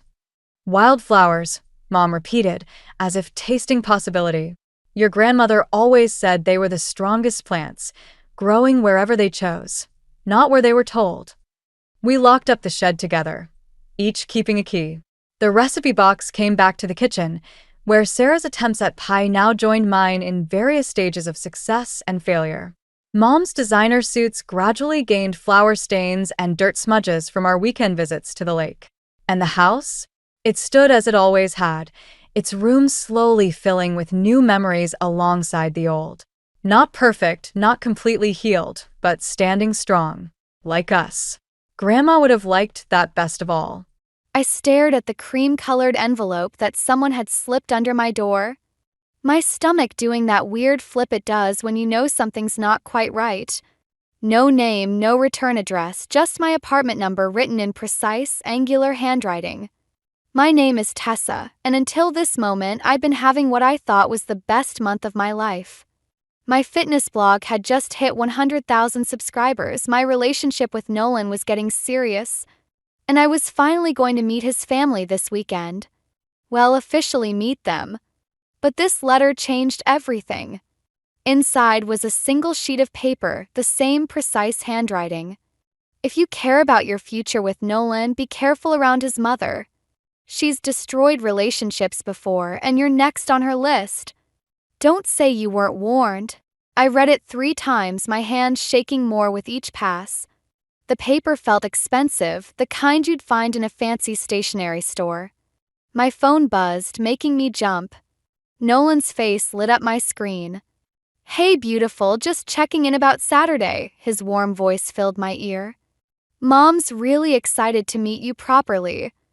I swallowed hard, crumpling the letter in my free hand. "Yeah, about that. Please tell me you're not backing out," he said, that edge of anxiety creeping into his voice. "You know how important this is to me." I glanced at the crumpled warning in my hand. No, I'm still coming. Just nervous, I guess." "Don't be. They're going to love you." "Well, Drew already does. He won't shut up about your workout videos." I forced a laugh, but my mind was racing. Drew, Nolan's younger brother, was the only family member I'd met so far. He'd seemed genuine friendly. Could he have sent this? "Tess? You still there?" "Sorry, just thinking about what to wear," I lied. "Your mom seems traditional. I want to make a good impression." There was a slight pause. "Just be yourself. That's who I fell in love with." After we hung up, I smoothed out the letter and took a photo, sending it to my mom. Within minutes, my phone rang. "Have you told Nolan?" Mom asked, skipping hello. "Not yet. I don't want to start drama before I even meet his family." "Honey, this is drama. Someone's trying to warn you." "Or mess with me," I countered, but my voice lacked conviction. "Maybe it's just a prank." "That paper is Crane and Company, I'd recognize it anywhere." "That's not prank material, that's serious money." Mom had worked at a high-end paper store for years. "Someone from their social circle sent this." I sank onto my couch, the reality of the situation hitting me. "Mom, what do I do?" "You go to that dinner.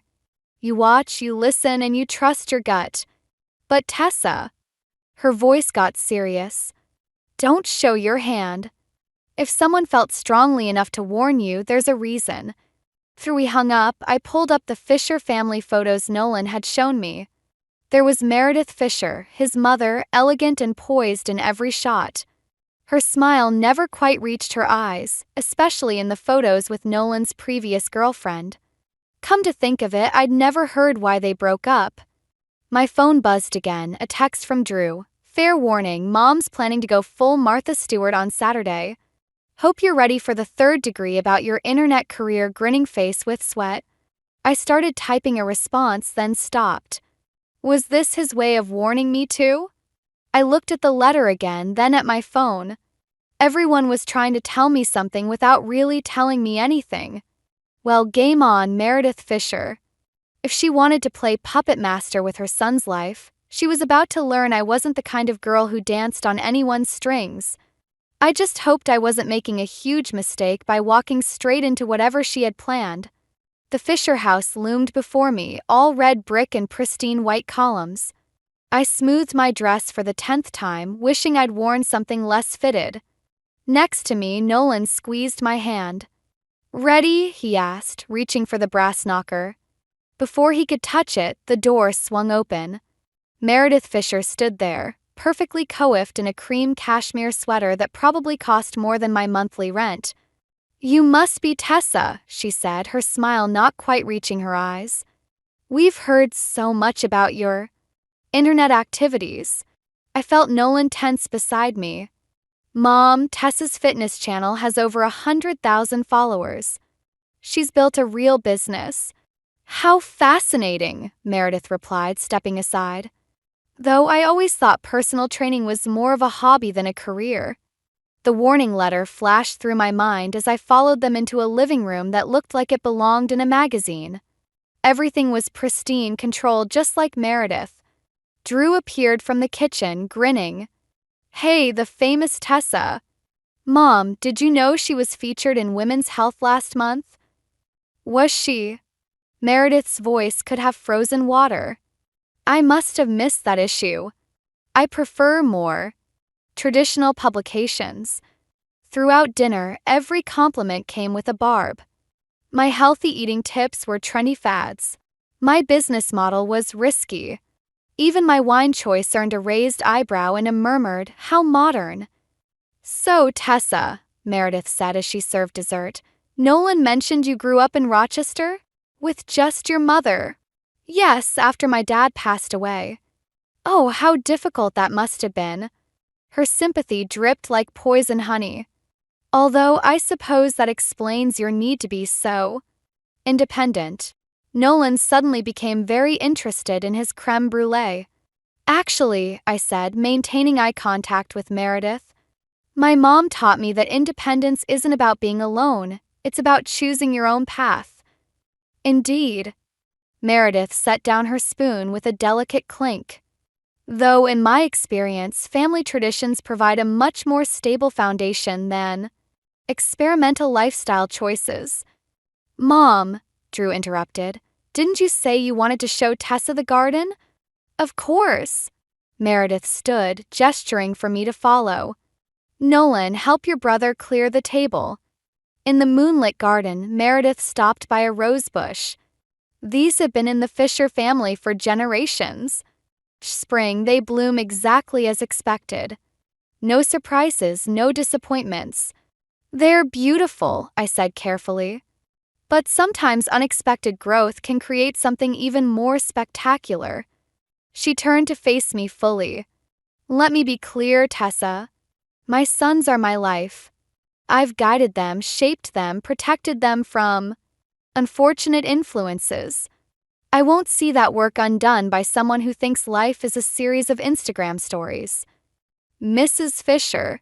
Please, she cut me off with a razor smile. Call me Meredith. We're practically family. For now. Back inside, I found Nolan in the kitchen. Your mother just threatened me. What? No, she wouldn't.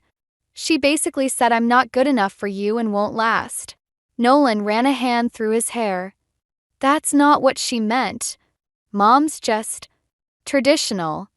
Give her time. Traditional. I laughed incredulously.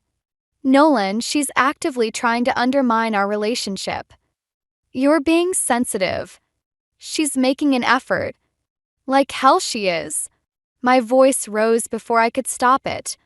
Everything okay in here? Drew appeared in the doorway, concern etched on his face. Fine, Nolan said quickly. Tessa's just tired. We should probably head out. In the car, the silence was deafening. Finally, I spoke. You're not going to stand up to her, are you? There's nothing to stand up to. You don't understand our family dynamic. You're right, I cut him off. I don't understand how you can let her treat people this way. But I'm starting to understand why your last girlfriend left. His hands tightened on the steering wheel. That was different. Was it? I stared out the window, the anonymous letter's warning echoing in my head. Or was she just smart enough to get out before your mother destroyed everything? Nolan didn't answer, and I realized with crushing clarity that I was on my own in this battle. But Meredith Fisher had no idea who she was dealing with. If she wanted war, I'd give her one hell of a fight. Comments started appearing on my blog 3 days after the dinner. First, they seemed random criticisms about my form, questioning my credentials. suggesting my advice was dangerous for impressionable young women. But as I scrolled through them, a pattern emerged. A proper lady maintains dignity, not followers. Some traditions exist for a reason. Family values are more important than fleeting internet fame. Each comment echoed Meredith's words from dinner down to her exact phrasing. I was checking the IP addresses when my phone buzzed, Drew calling. "Have you seen Mom's browser history?" he asked without preamble. "What?" I borrowed her laptop to check email. She forgot to clear her history. "Tessa, she's been watching every single one of your videos, reading every blog post. She's obsessed." My hands started shaking. The comments? Probably her. Listen, there's more. "Remember Caroline, Nolan's ex? Mom did the same thing to her." Started with small criticisms, then escalated to contacting Caroline's employers with concerns about her character.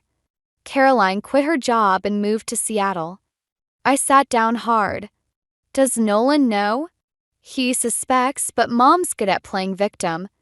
If anyone confronts her, she breaks down about how she's just trying to protect her family.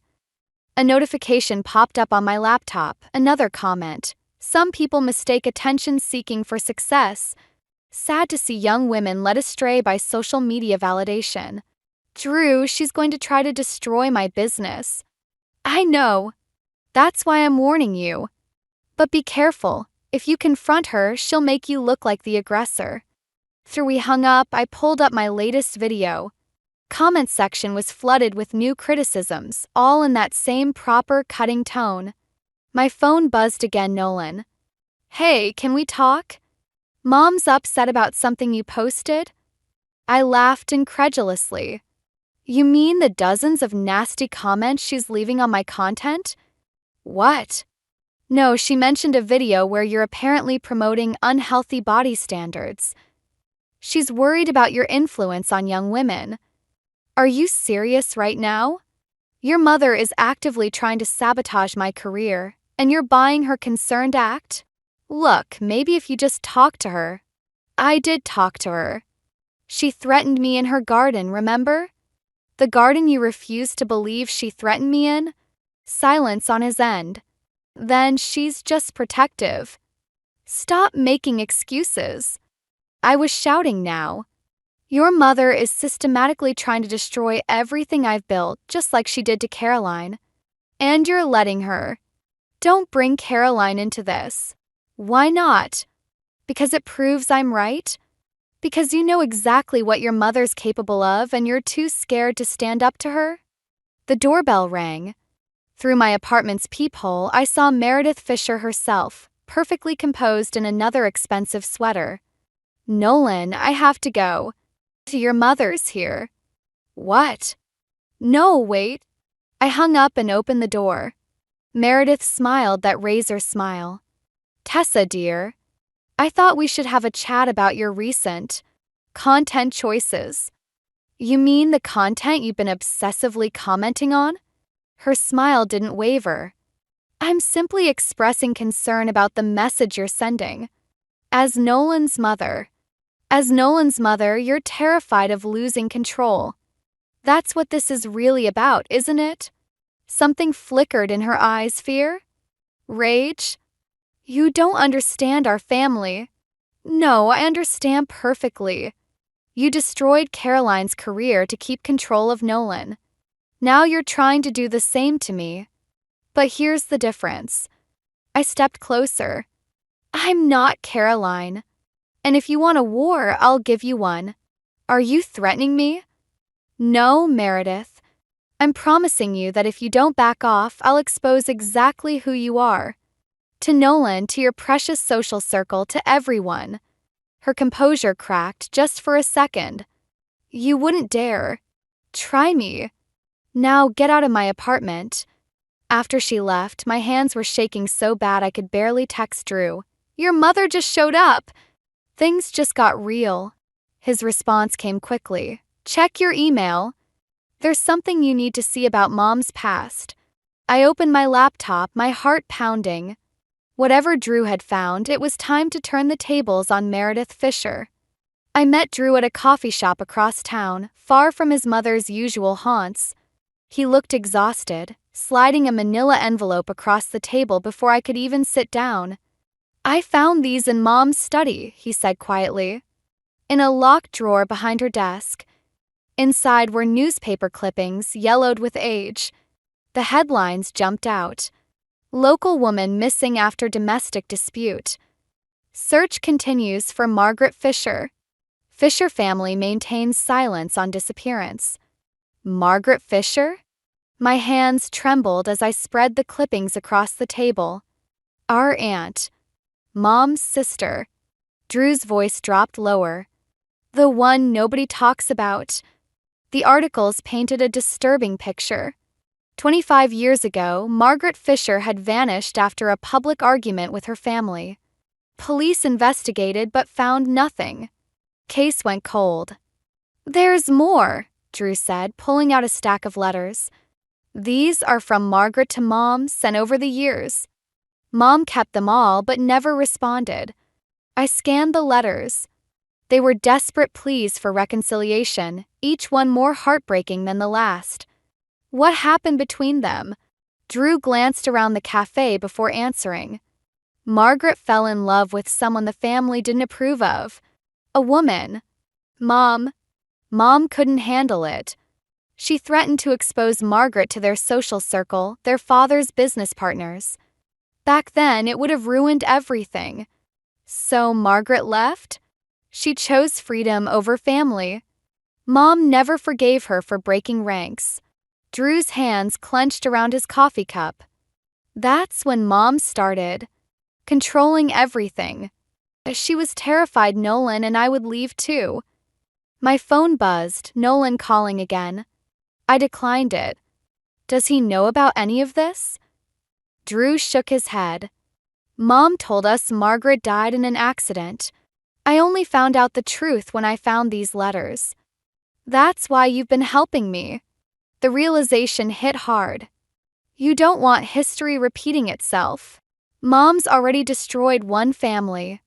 I won't let her destroy another. He pulled out one final letter, newer than the others. This came last week. Margaret's in Seattle now. She's been following your blog, saw you were dating Nolan. She wants to meet. My heart pounded. Does Meredith know?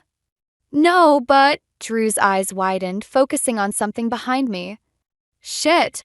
I turned to see Meredith Fisher standing in the doorway of the cafe, her face white with fury. Our eyes met across the room. Drew, she said, her voice carrying clearly across the quiet space. What are you doing? Mom, are these my private papers? She approached our table, each step measured and precise. You broke into my study? You broke into my life, I shot back, standing to face her. Harassed me online, threatened my business. To protect my family. Her composure cracked. You have no idea what's at stake. I know about Margaret, I said quietly. Color drained from her face. You don't know anything. I know you drove your own sister away because you couldn't control her. Just like you did with Caroline. Just like you're trying to do with me. Mom, Drew stood too, Margaret's alive. She wants to talk. Enough. Meredith's hand slammed down on the letters. These are private family matters. Which makes them my business, Nolan's voice cut through the tension. We all turned to see him standing there, holding his phone. Drew called me before you arrived, Mom. I heard everything. The look on Meredith's face, shock, betrayal, fear, would have been satisfying if it wasn't so tragic. She grabbed for the letters, but I was faster, snatching them away. Your choice, Meredith, I said softly. We can all talk about this like adults, or these letters go public. Margaret's story, Caroline's story, everything. You wouldn't dare. Try me. I met her gaze steadily. But first, you need to tell Nolan the truth. All of it. Cafe had gone silent, other patrons pretending not to watch our family drama unfold. Meredith looked from me to her sons, her carefully constructed world crumbling around her. Finally, she sank into a chair, her shoulders sagging. "I was trying to protect you," she whispered. "No, Mom," Nolan said firmly. "You were trying to control us. And it stops now." The Seattle rain matched my mood as I waited outside the small cafe where Margaret Fisher had agreed to meet. After the confrontation with Meredith, everything felt raw, unfinished. Nolan hadn't spoken to his mother in days, and the silence was deafening. A woman approached, and I knew immediately it was Margaret. She had Meredith's elegant posture, but her eyes were kinder, less guarded. She wore a rainbow pin on her jacket, a small act of defiance that spoke volumes. "You must be Tessa," she said, extending her hand. "Thank you for meeting me." Inside, over coffee, Margaret studied me carefully. "You look shell-shocked." I remember that look. I used to see it in the mirror every morning before I left. "Did you know about Caroline?" I asked. "The girlfriend before me?" I followed the Fisher family drama from afar. Meredith's patterns are predictable. She pulled out her phone, showing me a social media profile. "This is my partner, Helen. We've been together 23 years. Longer than Meredith's been pretending I'm dead." My phone buzzed, another text from Nolan. "We need to talk about Mom." I ignored it. Why reach out now? Because history's repeating itself, and I'm tired of watching from the sidelines. Margaret leaned forward. "But also because you're different. You're fighting back. Not very successfully. You got my nephew to finally stand up to his mother. That's more than anyone's managed in decades." She paused. "But there's something you should know about the night I left." Before she could continue, the cafe door chimed. Drew rushed in, looking panicked. "Aunt Margaret?" His voice cracked. Mom said you were dead." Margaret's composure wavered. "Hello, Drew. You were so small when." "Tessa," Drew cut in, "Mom's at your apartment. She's threatening to call your fitness certification board with concerns about your methods. She's spiraling." My blood ran cold. "She wouldn't. She already has the number pulled up. Says if you don't back off about Margaret, she'll destroy your career." Margaret's face hardened. "Some things never change." When I left, she threatened to out me to every potential employer in the state. "Did she follow through?" I asked. "No. 'Cause I left first."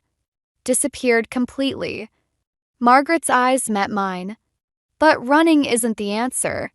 It just gives her more power." My phone buzzed again. "Nolan, Mom's losing it. Please call me." "I need to stop her," I said, standing. "Wait." Margaret grabbed my arm. "There's something else you need to know. The night I left, Meredith didn't just threaten me. She threatened herself. Said she'd rather die than see the family name ruined. I thought she was manipulating me, but what? I found her with pills. That's why I left so suddenly. I couldn't bear the guilt if so I disappeared instead. Let her tell everyone I was dead. It was easier than facing the truth, that my sister would rather die than accept me." Drew sank into a chair, face pale. "Mom tried to." "She's not evil, Drew. She's broken. Terrified of losing control because she never dealt with almost losing everything." Margaret's voice softened. "But enabling her fear isn't helping anyone." My phone lit up with a text from my mom. "Meredith Fisher just called me. Says she's concerned about your mental health." What's going on? Pieces clicked together. Meredith wasn't just attacking my career, she was trying to discredit me completely. Make any accusations I made sound like the ravings of an unstable person. "I have to go," I said, gathering my things. "But first, Margaret, would you be willing to come with me? To see Meredith? After all these years, to save her from herself, and maybe save this family in the process." Margaret stared at her coffee cup for a long moment. The last time I saw my sister, she was willing to die to maintain her perfect facade. What makes you think this time will be different? I pulled out the anonymous warning letter that had started everything. Because someone in this family cared enough to warn me. Someone wants this cycle to end. Drew's eyes widened with recognition. The letter. Mom wrote it herself, didn't she? Part of her wants to be stopped. Margaret stood, straightening her jacket. Well then, let's go stop her. Together. As we left the cafe, I realized we were either about to heal this family or tear it apart completely. Either way, there was no turning back now. We found Meredith in my apartment, sitting primly on my couch like she owned it. The certification board's number glowed on her phone screen, her finger hovering over the call button. When she saw Margaret, she dropped the phone like it had burned her. "No," she whispered. "This isn't. You can't be here." Margaret stepped forward. "Hello, Mir." "Don't call me that. You lost that right when you abandoned this family." "Like you abandoned me?" Margaret's voice cracked. "When you chose your reputation over your own sister?" Meredith's hands started shaking. "I was protecting us." "You were protecting yourself," I cut in. "Just like you're doing now. But look around, Meredith. Your perfect family? It's falling apart because of you, not me." "You don't understand," she said, standing. "None of you understand what I've sacrificed." "We found the letter," Drew said quietly. "The warning letter about yourself. You wanted someone to stop you, didn't you, Mom?" Color drained from Meredith's face. "I never." "I didn't." "Yes, you did." Margaret moved closer. "Just like that night with the pills. Part of you has always been screaming for help, Mir. I just didn't know how to hear it then." Suddenly, Nolan burst through the door. "Mom, what are you?" He froze, seeing Margaret. "Who?" "Your aunt," I said softly. "The one your mother erased." Meredith lunged for her phone. "This ends now. I'm calling the board. I'm calling everyone. I'll tell them all what kind of person you really are, Tessa. How you turn my family against me." "Mom, stop." Nolan grabbed for the phone, but Meredith jerked away. "In the struggle," she stumbled, catching herself on my desk. Papers scattered, and something fell, the framed photo of my father and me taken just before he died. The glass shattered. Everything stopped. I stared at the broken frame, at my father's smiling face behind spider-webbed cracks. "You know what's funny?" My voice sounded distant, even to myself. "I actually understood you, Meredith. Losing my dad made me understand why someone might be terrified of losing their family. Why they'd do anything to hold on." "Tessa." Nolan started.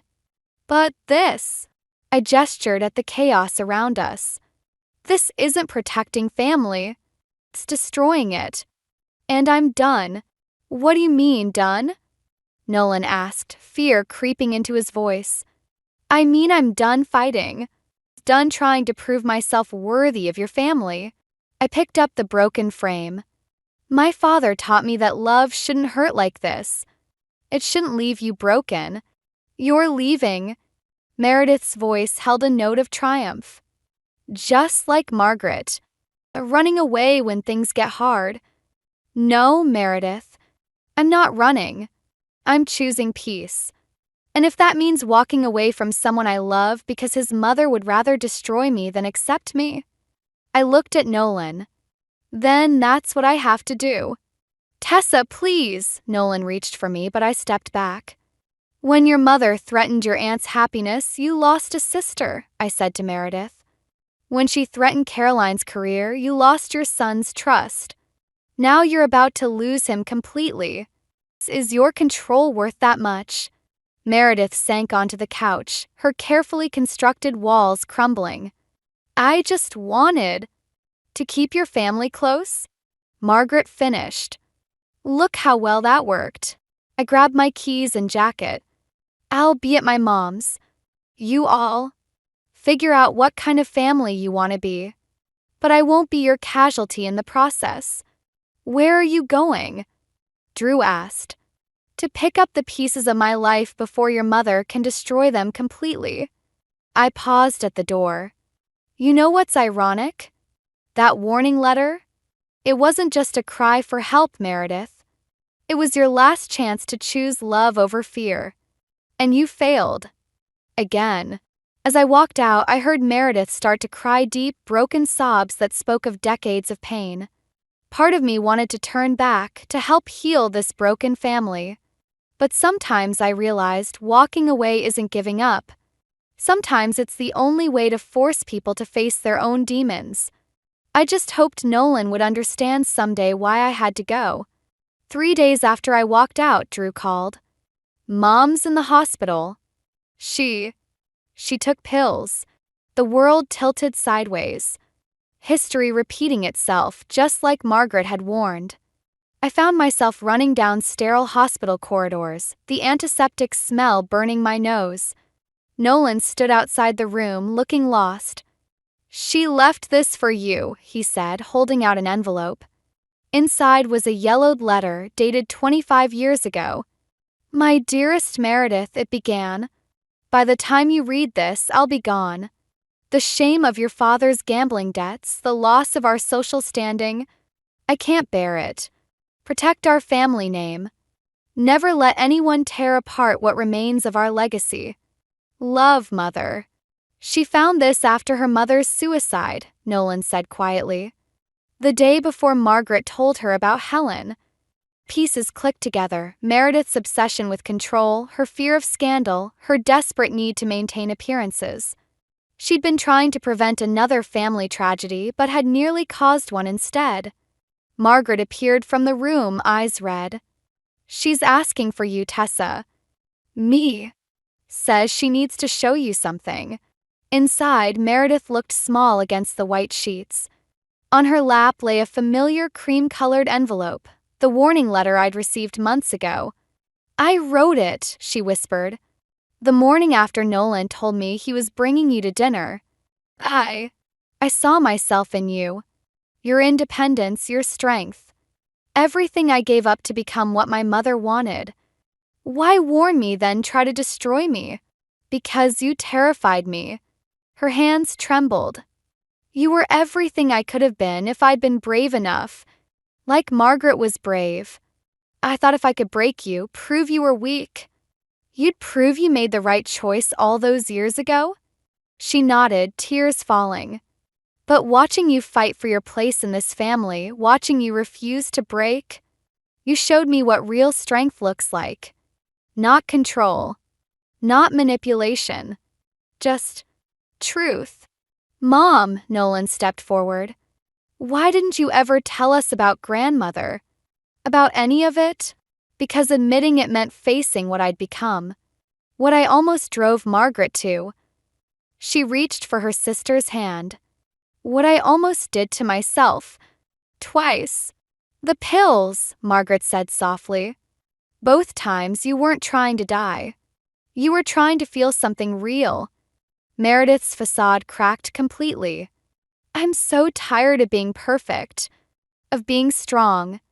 Of being her.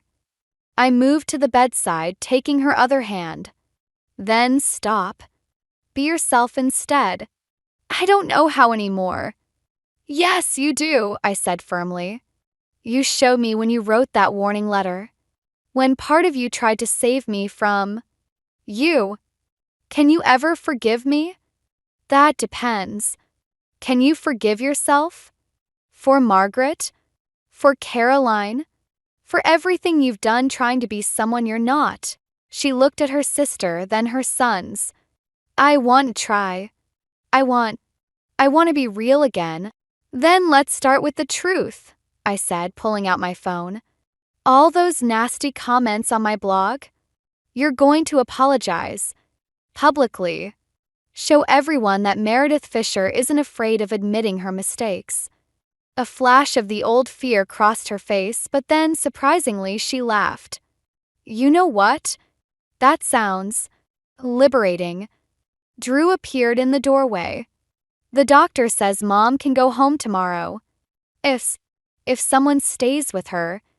I will, Margaret said. We have 25 years to catch up on. Meredith squeezed my hand. I tried to break you because I was already broken. But you helped put this family back together instead. We're not fully fixed yet, I said, looking at Nolan. But maybe now we can try. For real this time. As I left the hospital that night, I realized sometimes the greatest act of revenge isn't destroying your enemy, it's helping them become who they were always meant to be. 6 months later, I stood in the Fisher garden, watching Margaret and Helen help Meredith plant new roses. Different varieties this time, wild, unpredictable blooms that would transform the precise rose into something more natural, more real. Still can't believe Mom's hosting Pride Brunch next month, Drew said, joining me. Helen's already planned the menu. People can surprise you. I smiled, remembering Meredith's public apology video on my blog. It had gone viral, sparking conversations about family acceptance and mental health that reached far beyond our little drama. Nolan appeared from the house, carrying the restored photo of my father. The frame was different now, less perfect, more interesting. Like us. Mom found this in the attic, he said, handing me a small box. Inside was a pressed rose and another letter, dated the day after I'd left the hospital. Dear Tessa, it read. I spent my life trying to be the perfect mother, following a script written by my own mother's fears. You showed me that real love doesn't follow a script. It adapts, grows, sometimes blooms in unexpected places. Thank you for helping me find my voice again. Love, Meredith. She wrote it that night, Nolan explained, but was too scared to send it. And now she's learning that scary things can be beautiful too. He took my hand. Like us. We'd taken things slow after the hospital, rebuilding trust one conversation at a time. It hadn't been easy, real things rarely are. But watching Meredith laugh as Helen taught her to deadhead roses, seeing the genuine joy in her face, made everything worth it. Caroline called last week, Drew mentioned casually. After she saw Mom's video, they talked for hours. Really? Mom apologized. Actually apologized, not just that passive-aggressive sorry not sorry thing she used to do. He grinned. Caroline's coming to Pride Brunch too. Meredith approached, dirt on her designer gardening gloves, looking more alive than I'd ever seen her. Tessa, dear, would you help me with something? In her study, she opened the drawer that had once held Margaret's letters. Now it held something else, a stack of cards and letters from people who'd seen her video, sharing their own stories of family reconciliation. I answer each one, she said softly. It helps somehow.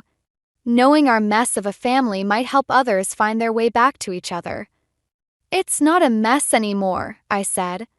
It's just real. Because of you. You could have destroyed me, exposed me. Instead, she touched the letters gently. You helped me destroy the person I was pretending to be. Best revenge ever, I teased. She laughed, a real laugh, not the polite society chuckle she'd once perfected. Indeed. Though I do miss my perfectly ordered rose garden sometimes. No, you don't. No, she agreed, smiling. I don't. Outside, Margaret and Helen were teaching Nolan some complicated dance steps on the lawn, while Drew recorded it all, probably for his new family history project. Not the sanitized version Meredith had once maintained, but the messy, beautiful truth. My phone buzzed, a comment notification on my latest blog post about family healing. From Caroline, thank you for breaking the cycle. Some traditions deserve to die so new ones can bloom. I looked at Meredith, who was watching her family with tears in her eyes. Ready to go make fools of ourselves dancing? God, yes, she said, linking her arm through mine. It's about time I learned some new steps. As we joined the others on the lawn, I realized that sometimes the happy ending isn't about winning or losing, about revenge or forgiveness. Sometimes it's just about finding the courage to plant different roses and see what grows. And in the Fisher Garden, everything was blooming wild and beautiful, just like us. I never thought a single letter could change everything. But there it was, yellowed and brittle, tucked between pages 143 and 144 of Great Expectations, a book I'd shelved hundreds of times at Monroe Public Library without noticing anything unusual. My name is Sadie, and until that Tuesday afternoon, my life was as quiet as the library where I worked. The letter trembled in my hands as I unfolded it, the paper so delicate I feared it might crumble. My dearest Elizabeth, it began in elegant cursive. What we've done cannot be undone, but the Langstons must never know the truth. The money is yours. Use it wisely and keep our secret safe. Forever yours, HL. The date at the bottom read April 15, 1992, exactly 1 month before I was born. I might have dismissed it as just another forgotten bookmark if I hadn't heard that name, Langston, whispered among the library trustees just yesterday. They'd mentioned a substantial donation coming our way from the Langston family. Excuse me, is someone available to help? The voice startled me. I quickly tucked the letter into my cardigan pocket and turned around. A man stood at the reference desk, impeccably dressed in a charcoal suit that probably cost more than my monthly salary. His presence commanded attention, but it was his eyes that caught me off guard, sharp and calculating, despite his warm smile. Of course, I said, straightening my glasses. How can I help? Preston Langston. He introduced himself, extending his hand. I'm looking for any records you might have about local property ownership from the early 1990s. My heart skipped. The letter in my pocket suddenly felt like it was burning through the wool of my cardigan. The 1990s. I managed to keep my voice steady. That's quite specific. Family research, he said, leaning slightly on the desk. My father's particularly interested in a property that belonged to someone named Elizabeth Monroe. I froze. Elizabeth Monroe was my grandmother's name. Monroe? I echoed, trying to sound casual. That's actually my last name. His smile widened, but something flickered in his eyes. Is that right? What a fascinating coincidence. The way he said coincidence made me wonder if it was anything but. The property records are in the basement archives, I said. I can help you look them up, but it might take some time. Time is something I have plenty of, Preston replied, checking his expensive watch, especially for matters of family history. As I led him toward the archive stairs, I could feel his eyes on my back. The letter felt heavier with each step. My grandmother had passed away 5 years ago, taking whatever secrets she had to her grave. Or so I'd thought. After you. Preston gestured at the door, still smiling that perfect smile that didn't quite reach his eyes. The basement archives were my sanctuary, a place where I spent countless hours organizing and cataloging. But today, descending those familiar stairs with Preston Langston behind me, it felt more like walking into a trap. You know, he said casually as we reached the bottom, my mother always says there's no such thing as coincidence. Everything happens for a reason. I thought about the letter in my pocket, about my grandmother Elizabeth, and about the Langston name that suddenly seemed to be everywhere. And what do you believe, Mr. Langston? He paused, studying me with those calculating eyes. I believe some secrets refuse to stay buried, Miss Monroe. Don't you? In that moment, standing in the dim archive basement with a man who seemed to know more than he was saying, I realized my quiet life was about to become anything but. The Langston mansion loomed before me like something out of a Gothic novel, all stone and shadows in the fading evening light. I smoothed my department store dress, already regretting my decision to accept Preston's dinner invitation. The letter from the library still burned in my apartment safe, but its contents haunted my thoughts as I rang the doorbell. Preston answered with that same calculated smile. Sadie, you look lovely. He kissed my cheek, his cologne expensive and subtle. Though I must warn you, my mother's been in quite a state about meeting you. Should I be worried? I tried to joke, but my voice wavered. Just be yourself, he said, leading me inside. That's what drew me to you in the first place. The grand foyer opened into a living room where Vivian Langston perched on an antique settee, a glass of wine held delicately in her manicured hands. Her husband Harold stood by the fireplace, his posture rigid as a soldier's. "So this is the librarian," Vivian said, her tone making my profession sound like a curious affliction. "Preston tells us you're quite resourceful." I caught the slight emphasis on that last word. "The library has been my second home since childhood. My grandmother used to say." "Monroe, did you say your name was?" Harold interrupted, turning from the fireplace. "Any relation to Elizabeth Monroe?" My heart stuttered. She was my grandmother. Was. Vivian's eyebrows arched. "Such a shame. When did she pass?" 5 years ago." I accepted the wine Preston offered, grateful for something to do with my hands. "Did you know her?" "This town has quite a long memory, dear," Vivian replied. "Old families tend to cross paths." The butler announced dinner before I could press further. As we moved to the dining room, I noticed Preston's hand at the small of my back, gentle but possessive. The meal was elaborate, 5 courses of food I could barely pronounce. Between bites of something involving truffle oil, Vivian steered the conversation toward Preston's recent business successes. "The Monroe Street development is finally moving forward," she announced, watching me over the rim of her wine glass. "That old neighborhood needed updating, don't you think?" I nearly choked on my wine. "Monroe Street? That's where my grandmother's house is." "Was dear," Harold corrected. "The property's been acquired for redevelopment. Surely you knew." No. I set down my fork. "The house is still in my grandmother's name. I have the deed."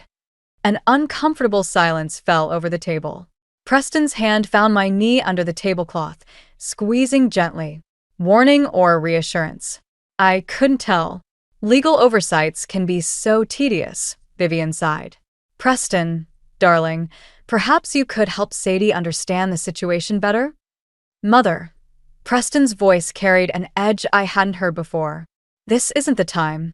"When is the time, son?" Harold's question cracked like a whip. "Some matters require decisive action." I pushed my chair back, the screech of wood on marble startling everyone. "Excuse me, I need some air."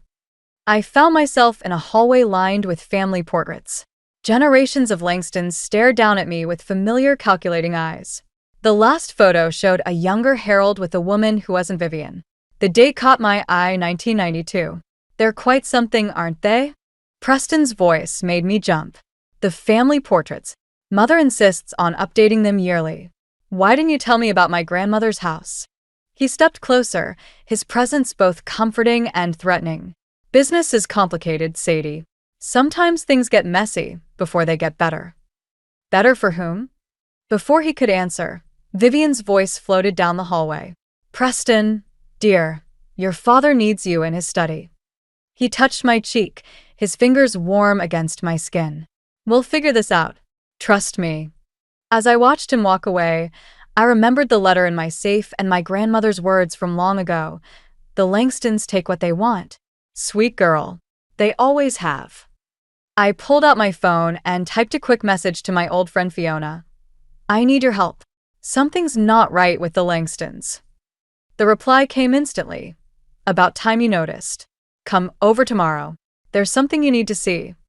Fiona's apartment felt like stepping into another world after 3 months of being immersed in Preston's. No crystal chandeliers or Persian rugs here, just mismatched furniture and walls covered in protest posters. She handed me a coffee mug that read, "Well-behaved women rarely make history." "You're not going to believe what I found," she said, pulling out a worn leather journal. "Remember that internship I did at the Historical Society? This was in their restricted archives." The journal belonged to someone named Margaret Langston, Preston's aunt. The same aunt who'd mysteriously vanished in 1992, according to town gossip. "Read the last entry," Fiona urged. My hands shook as I opened to the marked page. Vivian's gotten exactly what she wanted. Harold's choosing her over family loyalty. I can't stay silent about what they did to Elizabeth, but they've made it clear what happens to people who cross them. "I'm leaving tonight. If anything happens to me..." The entry ended there. "Elizabeth," I whispered. "My grandmother?" Before Fiona could respond, my phone buzzed. Preston's name lit up the screen, along with a photo of the massive diamond ring he'd given me last week. The engagement still felt surreal. "Aren't you going to answer it?" Fiona asked. I let it go to voicemail. What happened to Margaret Langston? That's the thing, nobody knows. The police ruled it a voluntary disappearance, but Fiona hesitated. The Historical Society has records of large payments made to the investigating officer's family that same year. My phone buzzed again. This time it was Vivian. "Darling, we simply must discuss the engagement party. The governor's already RSVP'd." "You need to be careful," Fiona warned. "The Langstons don't just build properties. They build narratives. They bury inconvenient truths under layers of money and influence. Like they tried to bury whatever happened with my grandmother." The pieces were starting to fit together. The letter, the house, Margaret's journal. A knock at the door made us both jump. Through the peephole, I saw Preston in his perfectly tailored suit, looking concerned. "Sadie, I know you're in there. Mother's worried sick." I opened the door, but blocked his entry. "Did you know about your Aunt Margaret's journal?" His face went pale. Did you know what your parents did to my grandmother?" "It's complicated," he said, reaching for my hand. "Family matters always are. But we can make this right. Together." "Like you're making right what happened to my grandmother's house?" "That development project will benefit the whole community," he insisted. "Sometimes progress requires sacrifice." "Whose sacrifice, Preston? Margaret's? My grandmother's? Mine?" His expression hardened. "Don't throw away everything we could have together over ancient history." "Ancient history?" I pulled out my grandmother's letter from my purse. "This history isn't as ancient as you think." Recognition flashed in his eyes. "Where did you get that? Does it matter? What matters is what's in it. What your father did. What your mother covered up." Preston stepped closer, his voice dropping. "Sadie, please. We can work this out. I love you." Do you? Or do you love the story you've created about us, the charitable heir and the grateful librarian? "You're upset. Let me take you home." "I am home," I said, stepping back into Fiona's apartment, "with people who tell me the truth." "Don't do this," he warned. "Mother won't." "Won't what?" "Arrange another convenient disappearance." The words hung between us like a drawn weapon. Preston's face showed real fear for the first time. "You don't understand what you're dealing with," he said quietly. "No, but I'm starting to." I slipped off the engagement ring and pressed it into his hand. "Tell your mother I'll be keeping my grandmother's house. And if anything happens to me or Fiona, Margaret's journal goes public." As I closed the door on Preston's stunned face, Fiona whispered, "Holy shit." My hands were shaking, but my voice was steady. "We need to make copies of that journal. Lots of copies." The truth about the Langstons was finally coming to light, and I had a feeling this was just the beginning. The migraine hit me like a freight train 3 days after I returned Margaret's journal to Fiona for safekeeping. My vision blurred, and the library's fluorescent lights became daggers. I barely made it to the bathroom before throwing up. "You look like death warmed over," my coworker said when I emerged. "There's someone waiting for you at the reference desk." Harold Langston stood there, examining our rare books display with calculated interest. My stomach lurched again, but not from the migraine. "Miss Monroe," he said, not looking up, "I believe we need to discuss some property matters. I have nothing to say about my grandmother's house." "No." He finally turned, his eyes cold. "What about your medical records?" The room tilted slightly. "What?" "Terrible thing, those hereditary conditions. Your mother had similar symptoms before her accident, didn't she? Headaches, vision problems." He picked up a book, thumbed through it. The Langston Family Foundation funds several excellent neurological research facilities. The threat was clear as crystal. "Is that what happened to Margaret?" My voice shook. "Did she have symptoms too?" His expression didn't change, but his knuckles whitened around the book. "My sister made unfortunate choices. Don't follow her path." My phone buzzed. "Fiona. 911. Storage unit broken into. Journal's gone." The room spun faster. I grabbed the desk to steady myself. Harold said, watching my reaction. bad news travels fast. Perhaps we should continue this discussion somewhere private? Actually, a new voice cut in. She's coming with me. Marissa Green, director of the women's shelter where Fiona volunteered, stood in the doorway. I'd never been so glad to see anyone in my life. This is a private matter, Harold said smoothly. Nothing's private in a public library, Marissa countered. Sadie, grab your things. You're taking sick leave. Harold's mask slipped for just a moment. Miss Monroe works for the library board. The Langston family. The library board reports to the city council. Marissa interrupted. Where, coincidentally, I just filed some very interesting historical documents. Insurance, you might say. I didn't miss Harold's flinch. My hands trembled as I gathered my purse. The migraine pulsed behind my eyes, but I forced myself to stand straight. Your father's journal, I said quietly. Margaret wasn't the only one who kept records, was she? The color drained from Harold's face. Marissa's hand found my elbow, steering me toward the door. The shelter has excellent security cameras, she said over her shoulder. And backup generators, just in case of power outages. In Marissa's car, I finally let myself shake apart. They took the journal. They'll destroy it. They took a journal, Marissa corrected, handing me a bottle of water and some pills. Not the copies Fiona and I distributed to very specific people last week. I stared at her. You knew this would happen? Honey, I've been watching the Langstons destroy lives for 20 years. Your grandmother was one of our first shelter residents, back when we opened. The pills stuck in my throat. What? She stayed 3 months. Then suddenly she had money, a house. Marissa's grip tightened on the steering wheel, and a promise to keep quiet about Harold's first wife. My phone buzzed again. Preston, please let me help you. Not everything is what it seems. Another message followed. Check your grandmother's house. Back garden, under the rose trellis. Trust me one last time. We need to go to Monroe Street, I told Marissa. She studied me in the rearview mirror. You sure that's wise? I thought about Margaret's journal, about my grandmother's silence, about the headaches that had plagued my mother before her accident. No, I admitted, but I'm done being afraid. Marissa nodded, turning the car toward my grandmother's house. Sometimes the only way past fear is through it. My phone buzzed one final time. Vivian, you're playing a dangerous game, dear. Remember, some secrets are better left buried. Like Margaret? Like my mother?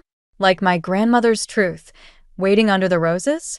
I turned off my phone. Whatever we found in that garden would change everything. I just hoped I was strong enough to face it. The metal box we unearthed from my grandmother's rose garden was small enough to fit in my hands, but heavy with secrets. My fingers trembled as I brushed away decades of dirt, revealing a familiar name etched into the lid. Margaret Langston. We should open it somewhere safe, Marissa warned, scanning the overgrown yard. A car door slammed nearby. Preston emerged from the shadows, his usual polish replaced by desperate dishevelment. Wait, he called out. There's something you need to know first. Marissa stepped between us. That's close enough.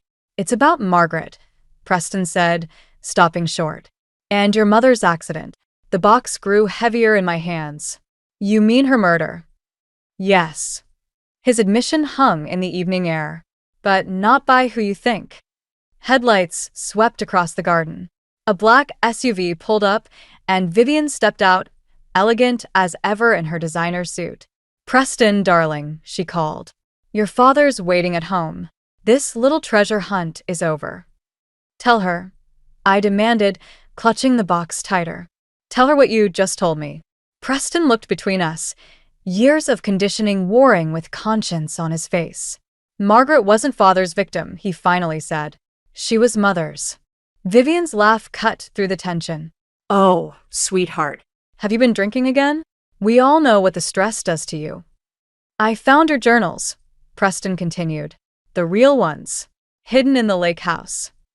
Preston. Vivian's voice turned sharp. Remember what happened last time you had these episodes? Like my mother's episodes? I challenged. Before her car's brake lines mysteriously failed? Such imagination, Vivian sighed. No wonder my son was drawn to you. He always did have a weakness for dramatic women. Like Margaret, I took a step forward. Is that why she had to disappear? Because she knew about you and Harold, about what really happened to his first wife. Something dangerous flashed in Vivian's eyes. Careful, dear. Some questions are better left unasked. Mother, Preston's voice cracked. I can't keep lying. Not after what you made me do to Sadie's grandmother. The world tilted. What? I was 17, he said.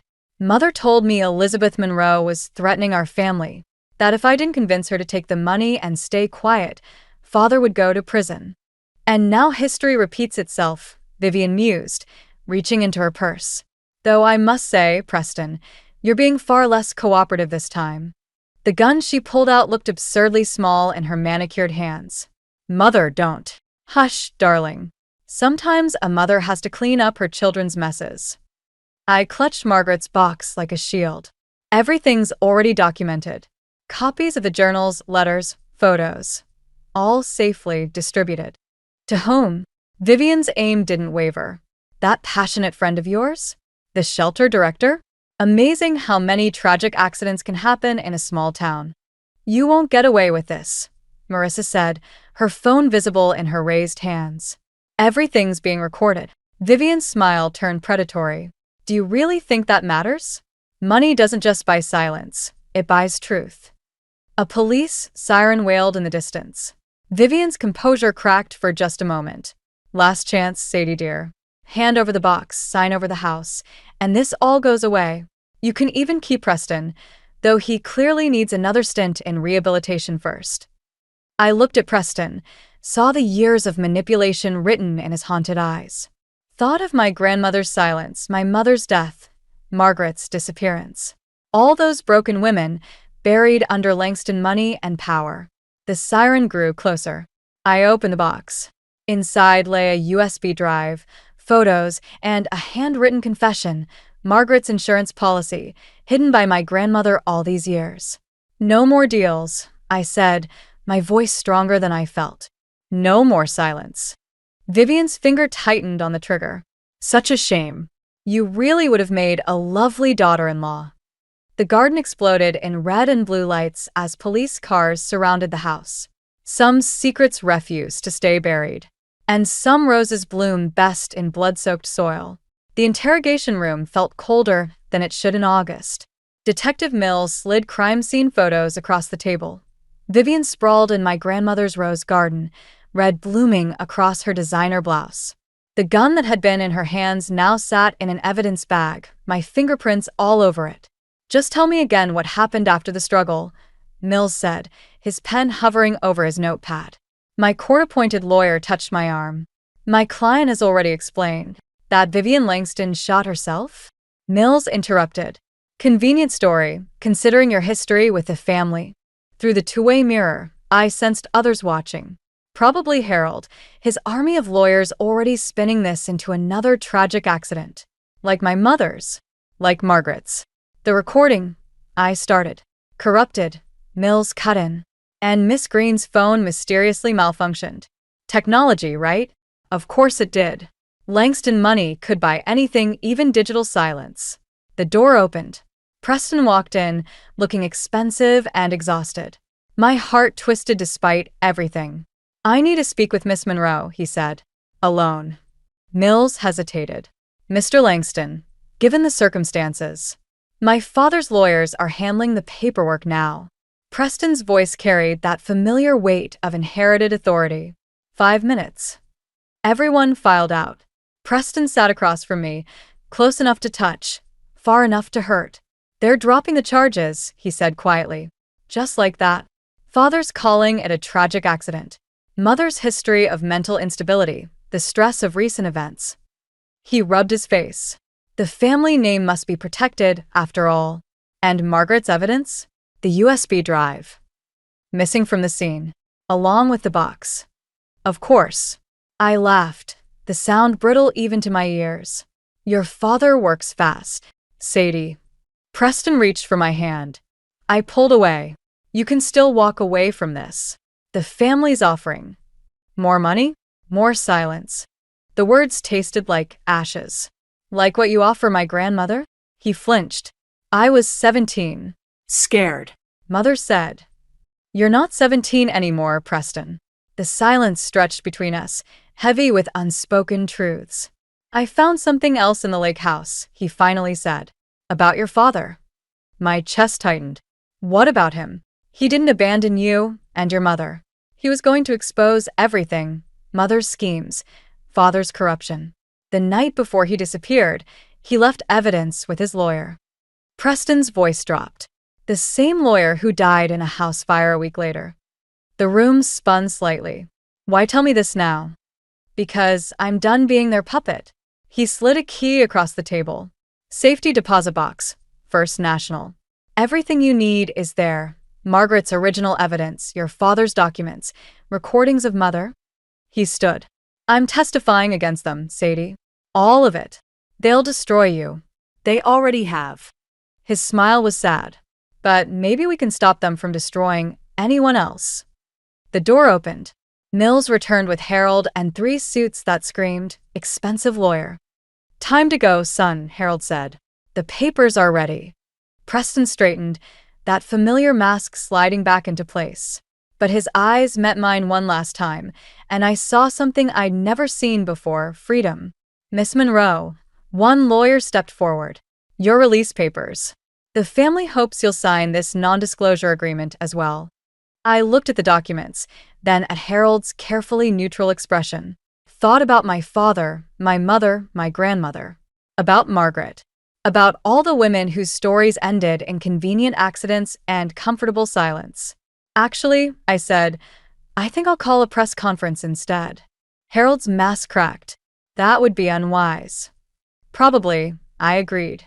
But I'm done being wise. I'm done being quiet. You have no evidence, he reminded me. No witnesses. No. She has me, Preston interrupted. And I have everything. The temperature in the room dropped 10 degrees. Harold's face hardened into something terrible. Then I hope you're both ready for war. I thought about the key in my pocket, about Marissa and Fiona waiting outside, about all the buried truths finally clawing their way to light. You know what, Mr. Langston? I stood, feeling stronger than I had in weeks. I think we are. The press conference was set for noon, but Harold Langston arrived at my grandmother's house at dawn. He stood on the porch like an undertaker, flanked by 2 men whose suits couldn't quite hide their shoulder holsters. We found Margaret, he said when I opened the door. My heart stopped. Where? The lake house. All these years, right under our noses. His laugh held no humor. Vivian was always theatrical that way. Preston's car pulled up behind Harold's. He looked like he hadn't slept in days.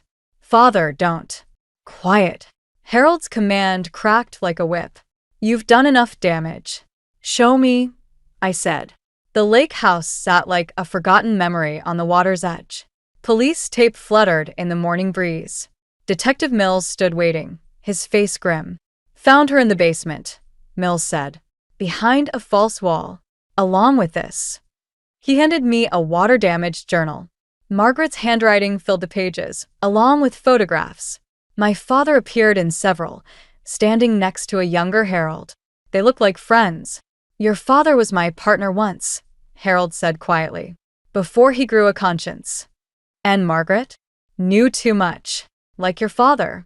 Like your mother. He sighed. Like you. Preston moved closer to me. Father, please.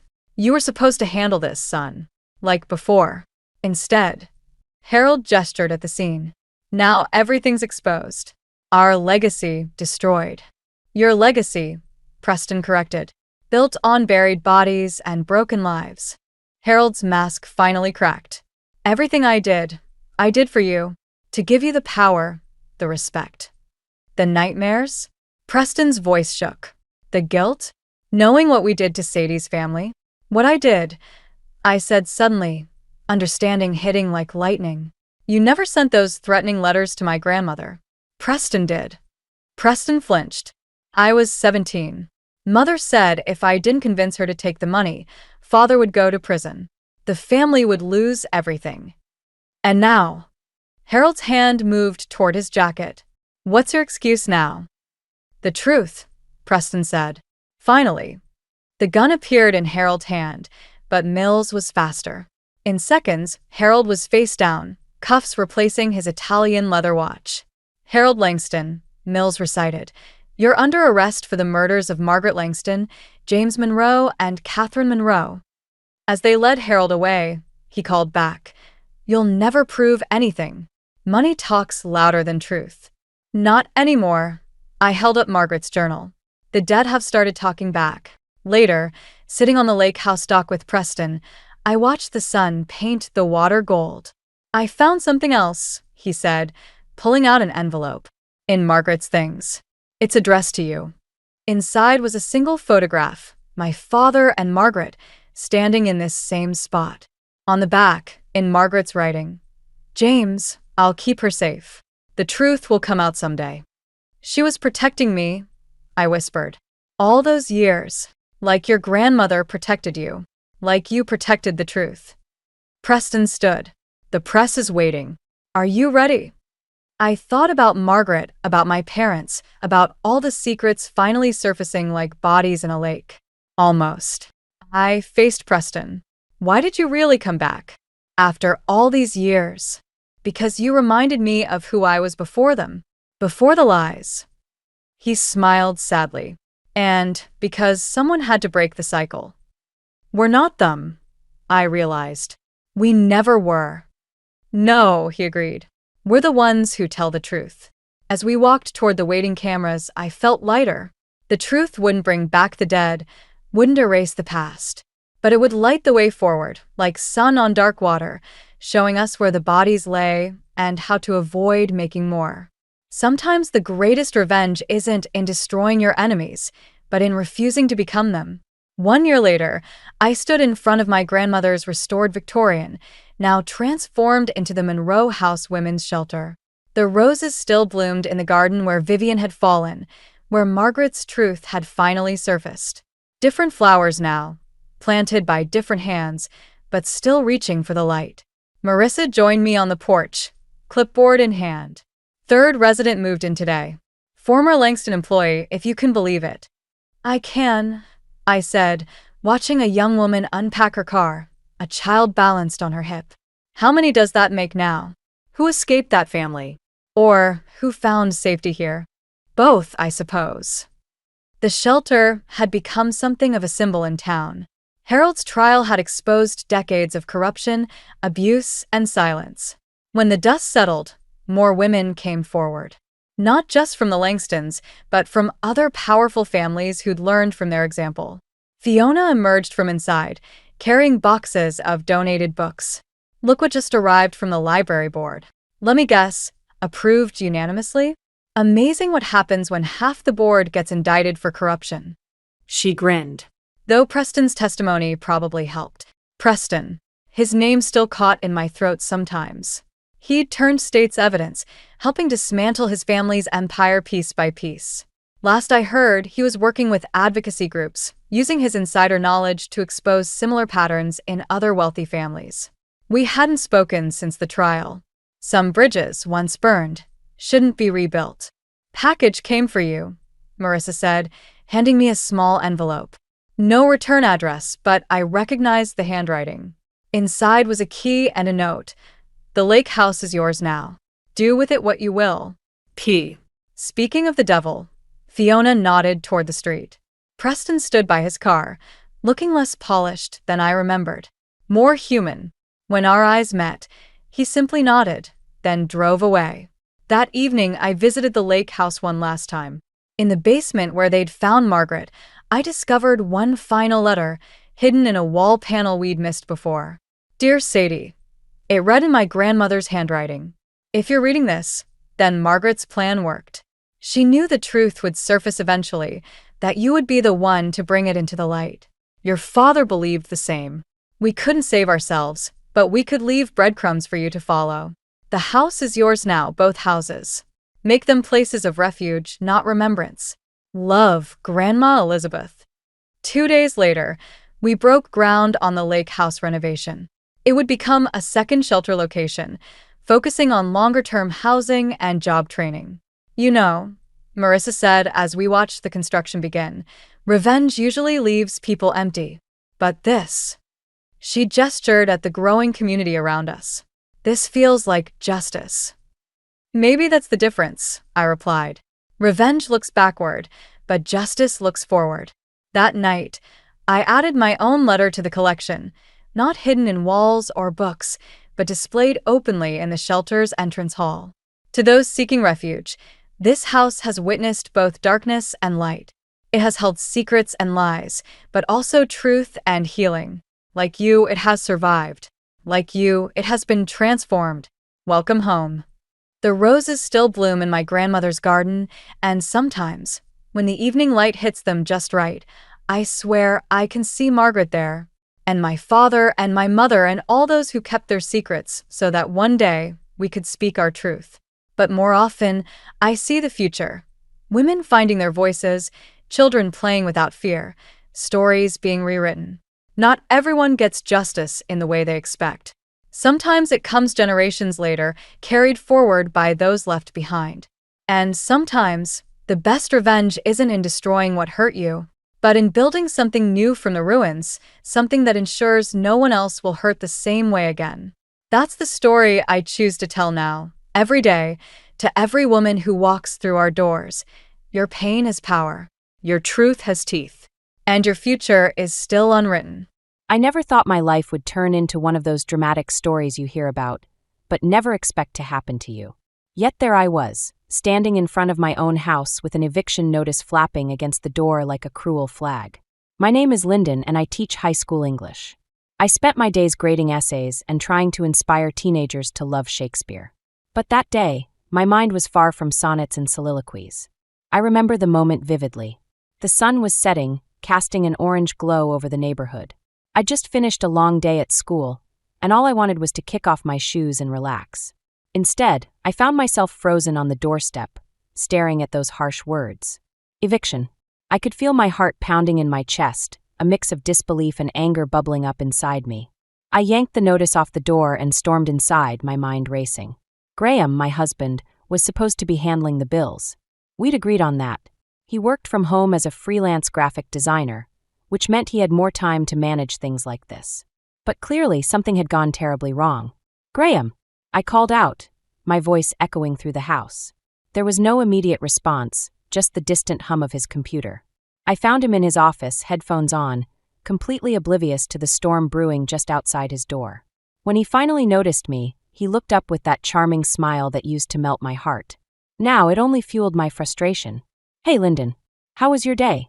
I tossed the eviction notice onto his desk, watching as his smile faded into confusion and then something else. Fear, maybe? What is this, Graham? He picked up the paper, his eyes scanning the words. I could see the color drain from his face. I can explain. Please do, I said, crossing my arms. My voice was steady, but inside I was anything but. I wanted to understand, but I also wanted to scream. Graham sighed, running a hand through his hair. Work's been slow. I thought I could catch up before it got this far. I didn't want to worry you. I shook my head, disbelief washing over me. Not worry me? Graham, this is our home. How could you keep this from me? He looked down, unable to meet my eyes. I thought I could fix it. I wanted to believe him.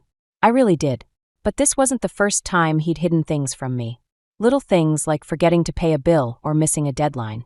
But this was our life, our stability, and he'd let it slip through his fingers. Why didn't you tell me? I asked, my voice softer now, tinged with hurt.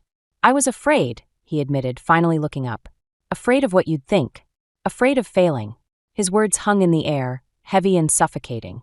I felt a mix of emotions, betrayal, anger, and a deep sadness. This wasn't just about money. It was about trust, the foundation of our marriage. And right now, that foundation felt like it was crumbling beneath my feet. I need some air, I said, turning away before the tears could fall. I grabbed my coat and stepped outside, the cool evening air a stark contrast to the heat of the moment. Standing on the porch, I tried to gather my thoughts. How had we ended up here? I thought about the early days of our relationship, the promises we'd made. We were supposed to be a team, but somewhere along the way, things had changed. I heard the door open behind me, Graham stepping out. He didn't say anything at first, just stood there, his presence a silent plea for understanding. "Lyndon, I'm sorry," he finally said, his voice barely above a whisper. "I'll fix this. I promise." I nodded, not trusting myself to speak.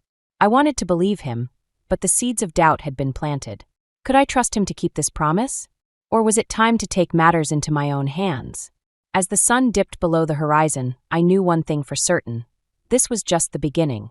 And whatever lay ahead, I would face it head-on. I had to, for my sake and the sake of our future.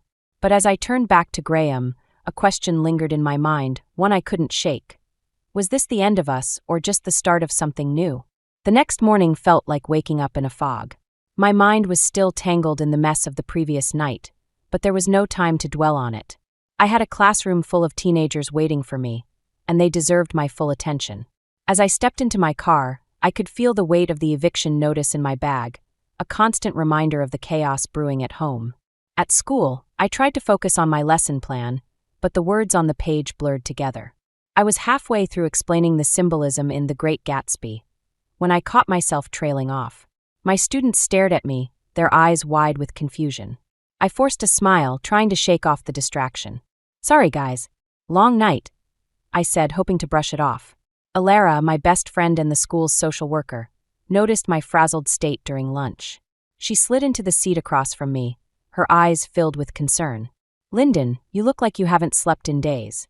What's going on?" I hesitated, the words stuck in my throat, but Alara had a way of seeing through my defenses. I sighed, finally letting the truth spill out. "Graham's been hiding things from me. We might lose the house." Her expression shifted from concern to disbelief. "What? How could he let it get that bad?" I shrugged, feeling the frustration bubble up again. "He thought he could fix it without telling me. Now we're in this mess, and I don't know what to do." Alara reached across the table, giving my hand a reassuring squeeze. "You need to take control, Lyndon. You can't let him keep you in the dark like this." Her words struck a chord. I nodded, knowing she was right. But it was easier said than done. Part of me wanted to believe in Graham, to give him the benefit of the doubt. But another part of me was screaming for action, for change. The rest of the day passed in a blur. I was on autopilot, going through the motions while my mind raced with possibilities. As the final bell rang, I made a decision. I needed to take on extra tutoring sessions. It was the only way to make sure we didn't end up on the street. After school, I approached Jonas, the principal, to discuss the additional work. He listened intently, nodding as I explained my situation without delving into the personal details. "I admire your dedication, Lyndon," he said. "But make sure you're not taking on too much. You have to take care of yourself, too." I appreciated his concern, but I knew this was something I had to do. "Thank you, Jonas. I'll be careful." As I left his office, I felt a small sense of relief. It wasn't a complete solution, but it was a start. I was taking control, just like Alara had urged. That evening, as I prepared dinner, Graham hovered nearby, his presence a constant reminder of our unresolved issues. I could feel his eyes on me, but neither of us spoke. The silence was heavy, filled with unspoken words and unaddressed fears. Finally, he broke the silence. "Lyndon, about last night." I paused, setting down the knife. "Graham, we need to sort this out. I can't keep living in uncertainty." He nodded, looking more vulnerable than I'd ever seen him. "I know. I messed up and I'm sorry. I didn't want to disappoint you." His admission tugged at my heart, but I couldn't let it sway me. "We're in this together, Graham. You have to let me in or this won't work." He nodded again, a silent promise hanging in the air. But I needed more than promises. I needed action. Later, as I lay in bed, I couldn't shake the feeling that there was more to this than Graham was letting on. Something deeper, something he wasn't telling me. And that thought kept me awake long into the night. The next day, as I prepared for my tutoring session, I received a text from Alara. It was a simple message, but it carried a weight of its own. "You're stronger than you think. I'm here if you need anything." Her words bolstered me, a reminder that I wasn't alone in this fight. But as I headed into the classroom, I couldn't help but wonder what other secrets were lurking in the shadows, waiting to be uncovered. The weekend arrived with a heavy sense of foreboding. I had barely settled into my Saturday routine when the doorbell rang, echoing through the quiet house. Graham was still asleep, oblivious to the world, so I went to answer it, half expecting a delivery or a neighbor. Instead, it was Martha, Graham's mother, standing there with a determined look that immediately put me on edge. She breezed past me into the living room, her presence commanding attention. "We need to talk," she said, her tone leaving no room for argument. I closed the door, bracing myself for whatever was coming. Martha was a force of nature, and I'd learned to respect her forthrightness, even if it sometimes felt like a steamroller. "I heard about the eviction notice," she began, cutting straight to the chase. "And I'm not here to sugarcoat anything." I nodded, taking a seat across from her. "I appreciate your honesty, Martha. I really do. But I'm not sure how much more I can take." She softened slightly, her eyes filled with a mix of empathy and frustration. "Lyndon, you need to know something about Graham. This isn't the first time he's let things spiral out of control." I felt a jolt of surprise. "What do you mean?" Martha sighed, leaning back in her chair. "When he was younger, he had a habit of biting off more than he could chew. Always chasing after the next big thing, but never quite finishing what he started. His father and I bailed him out more times than I care to admit." The revelation hit me like a punch to the gut. I'd always known Graham had a tendency to overreach, but I hadn't realized the extent of it. "Why didn't you tell me this before?" "I hoped he'd grown out of it," Martha admitted, her voice tinged with regret. "But it seems some habits die hard." I sat there, absorbing her words, the pieces of the puzzle slowly coming together. Graham's charm, his endless ideas, his inability to follow through, suddenly it all made sense. But it didn't make it any easier to swallow. Martha reached out, placing a hand on mine. "I'm not saying this to hurt you, Lyndon. I just want you to be prepared for what you might be up against." I nodded, grateful for her candor, even as it left me reeling. "Thank you, Martha. I needed to hear this." Just then, Graham appeared in the doorway, looking bleary-eyed and disheveled. He paused, taking in the scene, and I could see the tension ripple through him. "Mom, what are you doing here?" Martha didn't flinch. "Graham, we need to talk about your future. And about what you're doing to Lyndon." He ran a hand through his hair, clearly caught off guard. "I'm handling it, okay? Are you?" Martha challenged, her gaze unyielding. "Because from where I'm standing, it looks like you're dragging her down with you." Graham's jaw tightened, and I could see the struggle in his eyes, the conflict between pride and shame. "I'm trying, Mom. I really am." Martha sighed, her expression softening. "I know you are, but trying isn't enough. You need to face this head on." The room fell silent, the weight of her words settling over us like a shroud. I could see the cracks in Graham's facade, the vulnerability he tried so hard to hide. And for the first time, I realized just how deep his struggles ran. Martha stood, her presence still commanding even as she prepared to leave. "I'll give you two some space. But remember, Graham, you're not alone in this. And neither are you, Lyndon." As she left, I turned to Graham, searching for the right words. But before I could speak, he let out a shaky breath, his shoulders slumping. "I'm sorry, Lyndon. I've been keeping so much from you." I reached out, taking his hand. "We need to face this together, Graham. I can't do it alone." He nodded, a flicker of determination in his eyes. "I'll do better. I promise."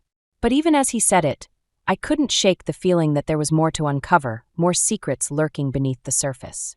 And as I watched him retreat into the kitchen, a new resolve took hold. I would get to the bottom of this for both our sakes. The next day, as I prepared for my tutoring session, I received a call from an unknown number. Hesitant, I answered it, only to be met with a voice I didn't recognize. "Is this Lyndon Hawthorne?" "Yes, who's calling?" "This is about Graham Winslow. We need to talk."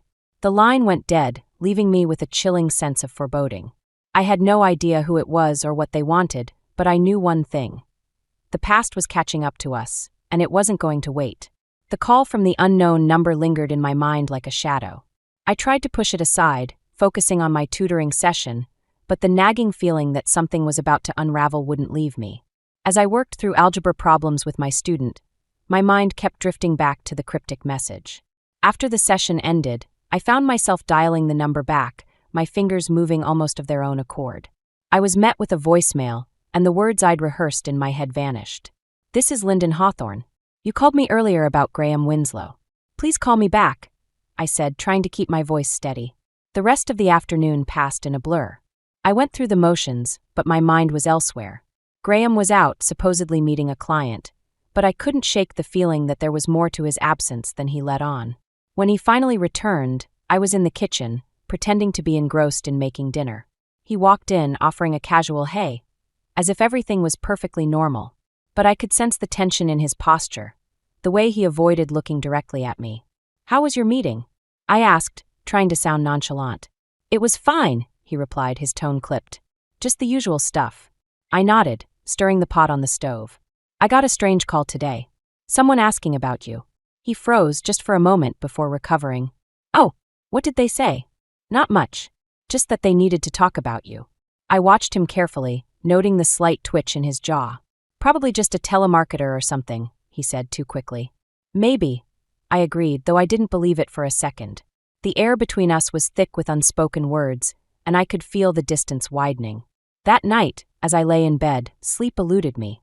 I kept replaying the conversation, dissecting every word, every pause. Something was off, and I couldn't shake the feeling that it was all connected to the secrets Graham was keeping. The next morning, I was greeted by another surprise. As I checked our bank account, my heart sank. A significant sum had been withdrawn, and I had no idea where it had gone. My mind raced, a mix of disbelief and betrayal surging through me. I confronted Graham as soon as he walked into the room, my patience worn thin. Graham, there's money missing from our account. Do you know anything about it? He hesitated, and that was all the confirmation I needed. Lyndon, I can explain. Please do, I said, crossing my arms, trying to keep my voice steady. He sighed, running a hand through his hair. I needed it for a project. It's important, and I was going to tell you. A project? I echoed, incredulous. Graham, we're on the brink of losing our home, and you're siphoning money for a project? He looked away, shame etched across his features. It's not just any project. It's something that could change everything for us. I shook my head, the anger and hurt colliding within me. You keep saying that, but all I see is you digging us deeper into this mess. He reached out, but I pulled back, the distance between us now a chasm. Lyndon, I'm doing this for us. Are you? I challenged, my voice rising. Because it feels like you're doing it for yourself. The words hung in the air, heavy and undeniable. I turned away, unable to look at him, the weight of his betrayal pressing down on me. Later, as I sat in my classroom, trying to find solace in the familiar chaos of school life, I received a text. It was from the unknown number. Meet me at the cafe on Main Street. It's important. I hesitated, the rational part of me screaming to ignore it. But curiosity and desperation won out. I needed answers, and this might be my only chance to get them. The cafe was bustling, but I spotted the person immediately. A woman in her late 20s, her expression a mix of determination and anxiety. She waved me over, and I approached cautiously. Lyndon, thank you for coming, she said, her voice low. I'm sorry for the secrecy, but this is about Graham. What's going on? I asked, my heart pounding. She took a deep breath. I'm his business partner. Or at least I was. We've been working on a project, but things have gone south. He's in over his head. The revelation hit me like a tidal wave. I sat back, trying to process her words. What do you mean? He's borrowed money from some questionable sources, and now they're coming after him. After us. The ground seemed to shift beneath me, the world tilting on its axis. I'd thought I knew the extent of Graham's troubles, but this was a new level of chaos. And I was caught in the middle of it, the stakes higher than ever before. The cafe meeting had left me reeling, my mind spinning with possibilities and fears. I returned home to find Graham in his office, buried in his work. The sight of him, so engrossed in his world, only fueled my frustration. How could he be so oblivious to the chaos he'd dragged us into? I paced the living room, trying to calm the storm inside me. But the more I thought about it, the angrier I became. Finally, I couldn't hold it in any longer. I marched into his office, my footsteps heavy with determination. Graham, we need to talk, I said, my voice steady despite the turmoil inside. He looked up, surprise flickering across his face. What's wrong? What's wrong? I echoed, incredulous. I just met with your so-called business partner. She told me everything. His expression shifted, a mix of guilt and defensiveness. Lyndon, I can explain. Explain what? I interrupted, my voice rising. That you've been borrowing money from God knows who? That you're dragging us into something dangerous. He stood, his posture tense. I was trying to fix things.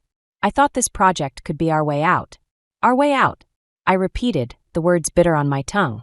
Graham, this isn't just about you anymore. You've put both of us at risk. He opened his mouth to argue, but I held up a hand, cutting him off. No more excuses.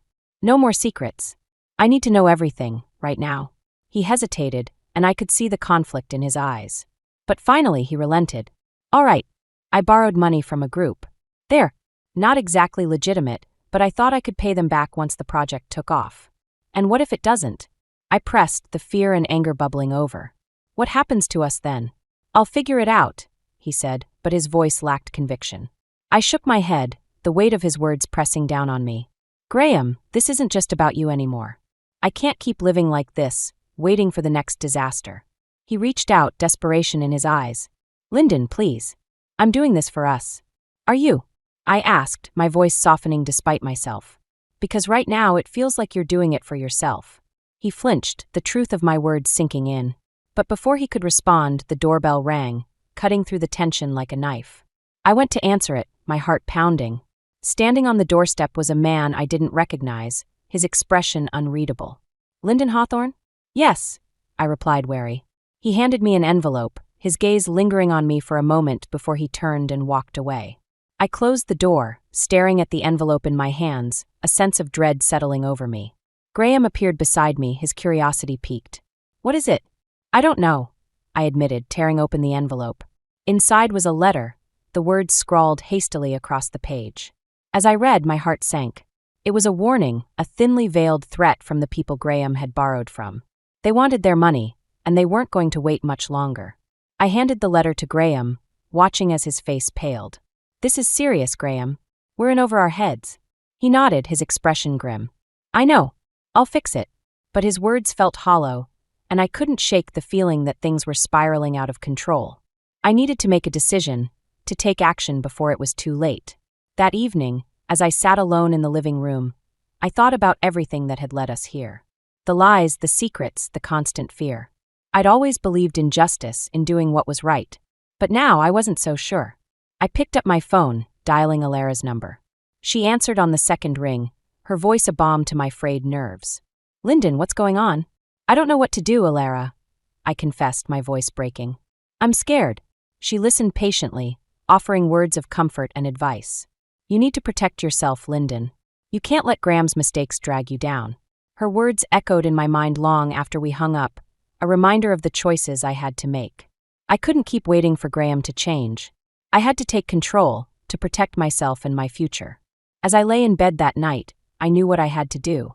It was time to confront Graham, to demand transparency and set boundaries. I couldn't keep living in fear, waiting for the next disaster to strike. The next morning, I woke with a newfound resolve. I would face this head-on, whatever it took. And as I prepared for the day, I couldn't help but wonder. Was this the beginning of the end, or the start of something new? The morning after I resolved to confront Graham, I felt an unfamiliar heaviness in my chest. It was as if the world had shifted overnight, leaving me teetering on the edge of an abyss. I knew what I had to do, but the thought of it left me feeling hollow.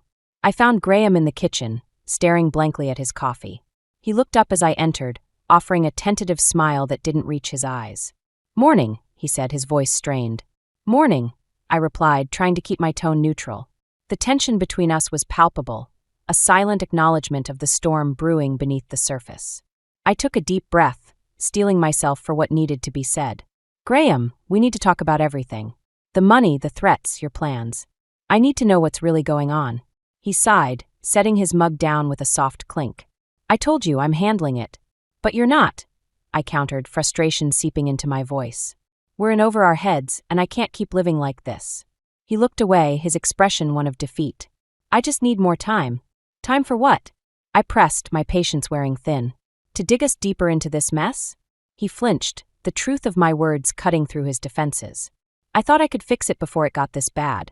But it is this bad, Graham, I said, my voice softening despite myself. And I can't wait around hoping you'll magically make it right. He didn't respond, the silence stretching between us like a chasm. I could feel the weight of his unspoken fears, the burden of his mistakes pressing down on both of us. Finally, he spoke, his voice barely above a whisper. I've been thinking about leaving, starting over somewhere else. The admission hit me like a blow, the air rushing from my lungs. You were going to leave? I asked, disbelief mingling with hurt. I thought it might be the only way to fix things, he said, his gaze fixed on the floor. I stared at him, the reality of his words sinking in. He was willing to abandon everything, to run away from the problems he'd created. And in that moment, I realized how far we'd drifted from the life we'd once envisioned together. I can't do this anymore, Graham, I said, my voice steady despite the turmoil inside. You need to decide what you really want, and I need to protect myself. He looked up, panic flickering in his eyes. Lyndon, please. I need you. I can't be your safety net, I replied, feeling the weight of my decision settle over me. Not if you're not willing to change. The conversation ended there, the finality of my words leaving us both reeling. I left the house, needing space to think, to breathe. I wandered aimlessly, my mind a whirlwind of emotions and fears. As I walked, my phone buzzed in my pocket. It was a message from Alara. I'm here if you need to talk. You're stronger than you think. Her words were a balm to my frayed nerves, a reminder that I wasn't alone in this fight. But even with her support, I couldn't shake the feeling that I was standing on the precipice of something irreversible. Later, as I sat in the park trying to make sense of everything, my phone rang. It was a number I didn't recognize, but I answered it anyway, hoping for some clarity. Lyndon Hawthorne? A gruff voice asked. Yes, who is this? This is about Graham. He owes us, and we're not waiting any longer. The threat hung in the air, a chilling reminder of the danger we were in. I ended the call, my heart pounding in my chest. The world felt like it was closing in, the walls of my carefully constructed life crumbling around me. I knew I had to act, to make a decision that would change everything. But as I sat there, the enormity of it all felt overwhelming, the path forward shrouded in uncertainty. Returning home, I found Graham waiting for me, his expression a mix of hope and fear. Lyndon, I've been thinking. I want to fix this. For us. His words were sincere, but I couldn't ignore the gnawing doubt in my heart. I need time, Graham, to figure things out. He nodded, understanding dawning in his eyes. I'll be here when you're ready. As I retreated to the bedroom, I felt the weight of the world on my shoulders. I was at my lowest point, the future uncertain and fraught with peril. But deep down, I knew this was a turning point, a chance to reclaim my life and chart a new course. And as I lay awake that night, I couldn't help but wonder. Was this the end of us, or the beginning of something I couldn't yet comprehend? The days that followed my decision to take control were a blur of tension and anticipation. I knew the confrontation with Graham was inevitable, and the weight of it loomed over me like a storm cloud. It was time to face the truth, to confront the demons that had haunted our marriage for too long.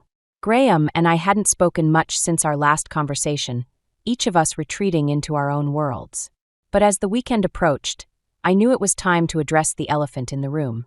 I found him in the living room, staring out the window, lost in thought. The setting sun cast long shadows across the floor, a fitting backdrop for the showdown that was about to unfold. Graham, I said, my voice steady despite the turmoil inside. We need to talk. He turned to face me, resignation etched across his features. I know. I took a deep breath, gathering my courage.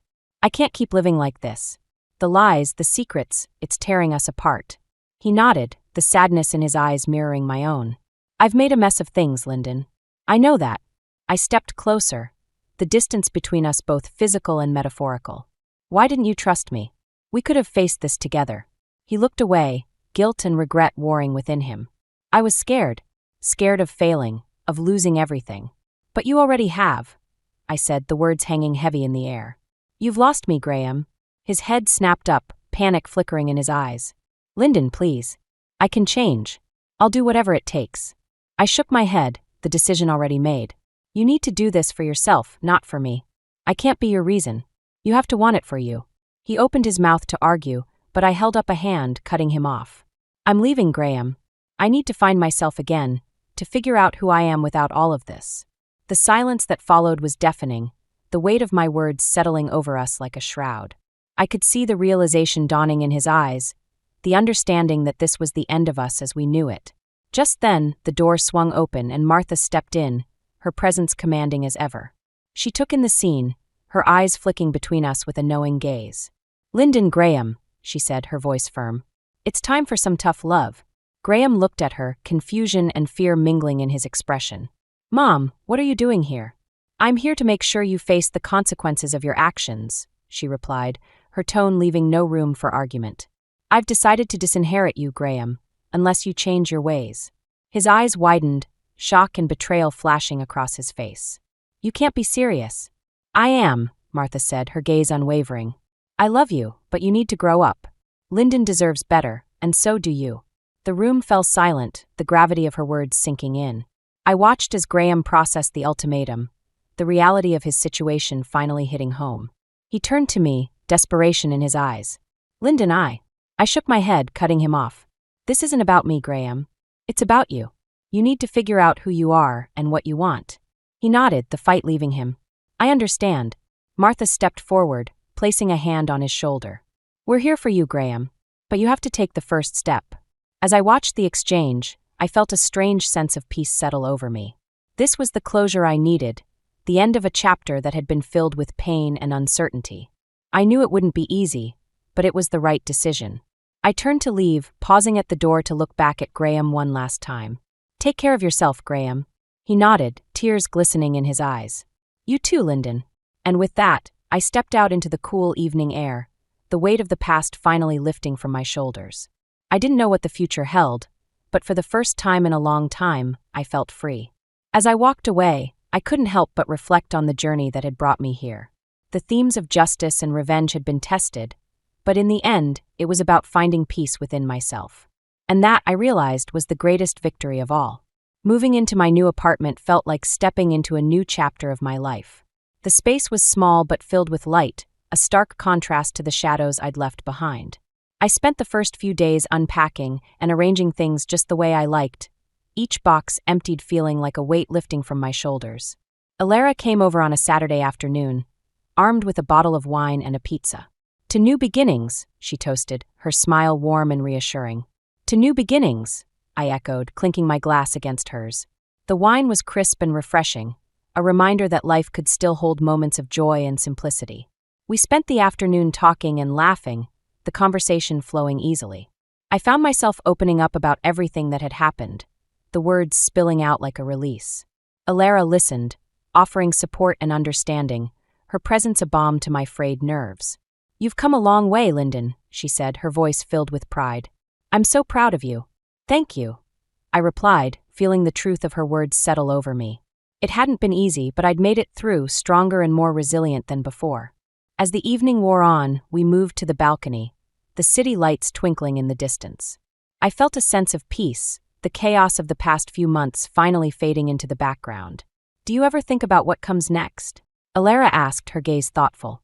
Sometimes, I admitted, leaning back in my chair. But for now, I'm just focusing on the present, on finding myself again. She nodded, understanding in her eyes. That's all you can do. We sat in companionable silence, the weight of the world finally lifting. It wasn't perfect, but it was enough. The next morning, I found a letter in my mailbox, the handwriting instantly recognizable. It was from Graham, and my heart skipped a beat as I opened it. Lyndon, I know I've hurt you and I'm sorry. I've been doing a lot of thinking since you left, and I realize now that I need to change. Not for you, but for myself. I hope one day you can forgive me, but I understand if you can't. Thank you for everything. Graham. The words were simple but heartfelt, a glimpse of the man I'd once loved. I felt a pang of sadness, but also a sense of closure. It wasn't a perfect ending, but it was a step in the right direction. I tucked the letter away, knowing that forgiveness would come in time. For now, I was content to focus on my own path, to embrace the journey ahead. As the weeks passed, I found solace in my work, the familiar routine of teaching grounding me. Jonas, ever the supportive mentor, noticed the change in me and offered a knowing smile. You seem lighter, Lyndon, he remarked one day after class. I feel lighter, I replied, the truth of it resonating within me. Life continued, each day bringing new challenges and opportunities. I learned to set boundaries, to prioritize my own needs and well-being. It wasn't always easy, but it was necessary. One evening, as I sat on my balcony, watching the sunset paint the sky in hues of orange and pink, I reflected on the journey that had brought me here.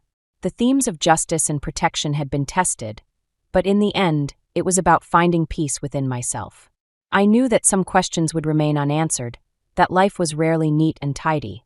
But I was okay with that, content to embrace the uncertainty and the possibility of what lay ahead. As the stars began to twinkle in the night sky, I felt a sense of fulfillment, a deep-seated contentment that had been missing for so long. I was finally free, and for the first time in a long time, I was excited about the future. And as I sat there, a gentle breeze whispering through the trees, I couldn't help but smile.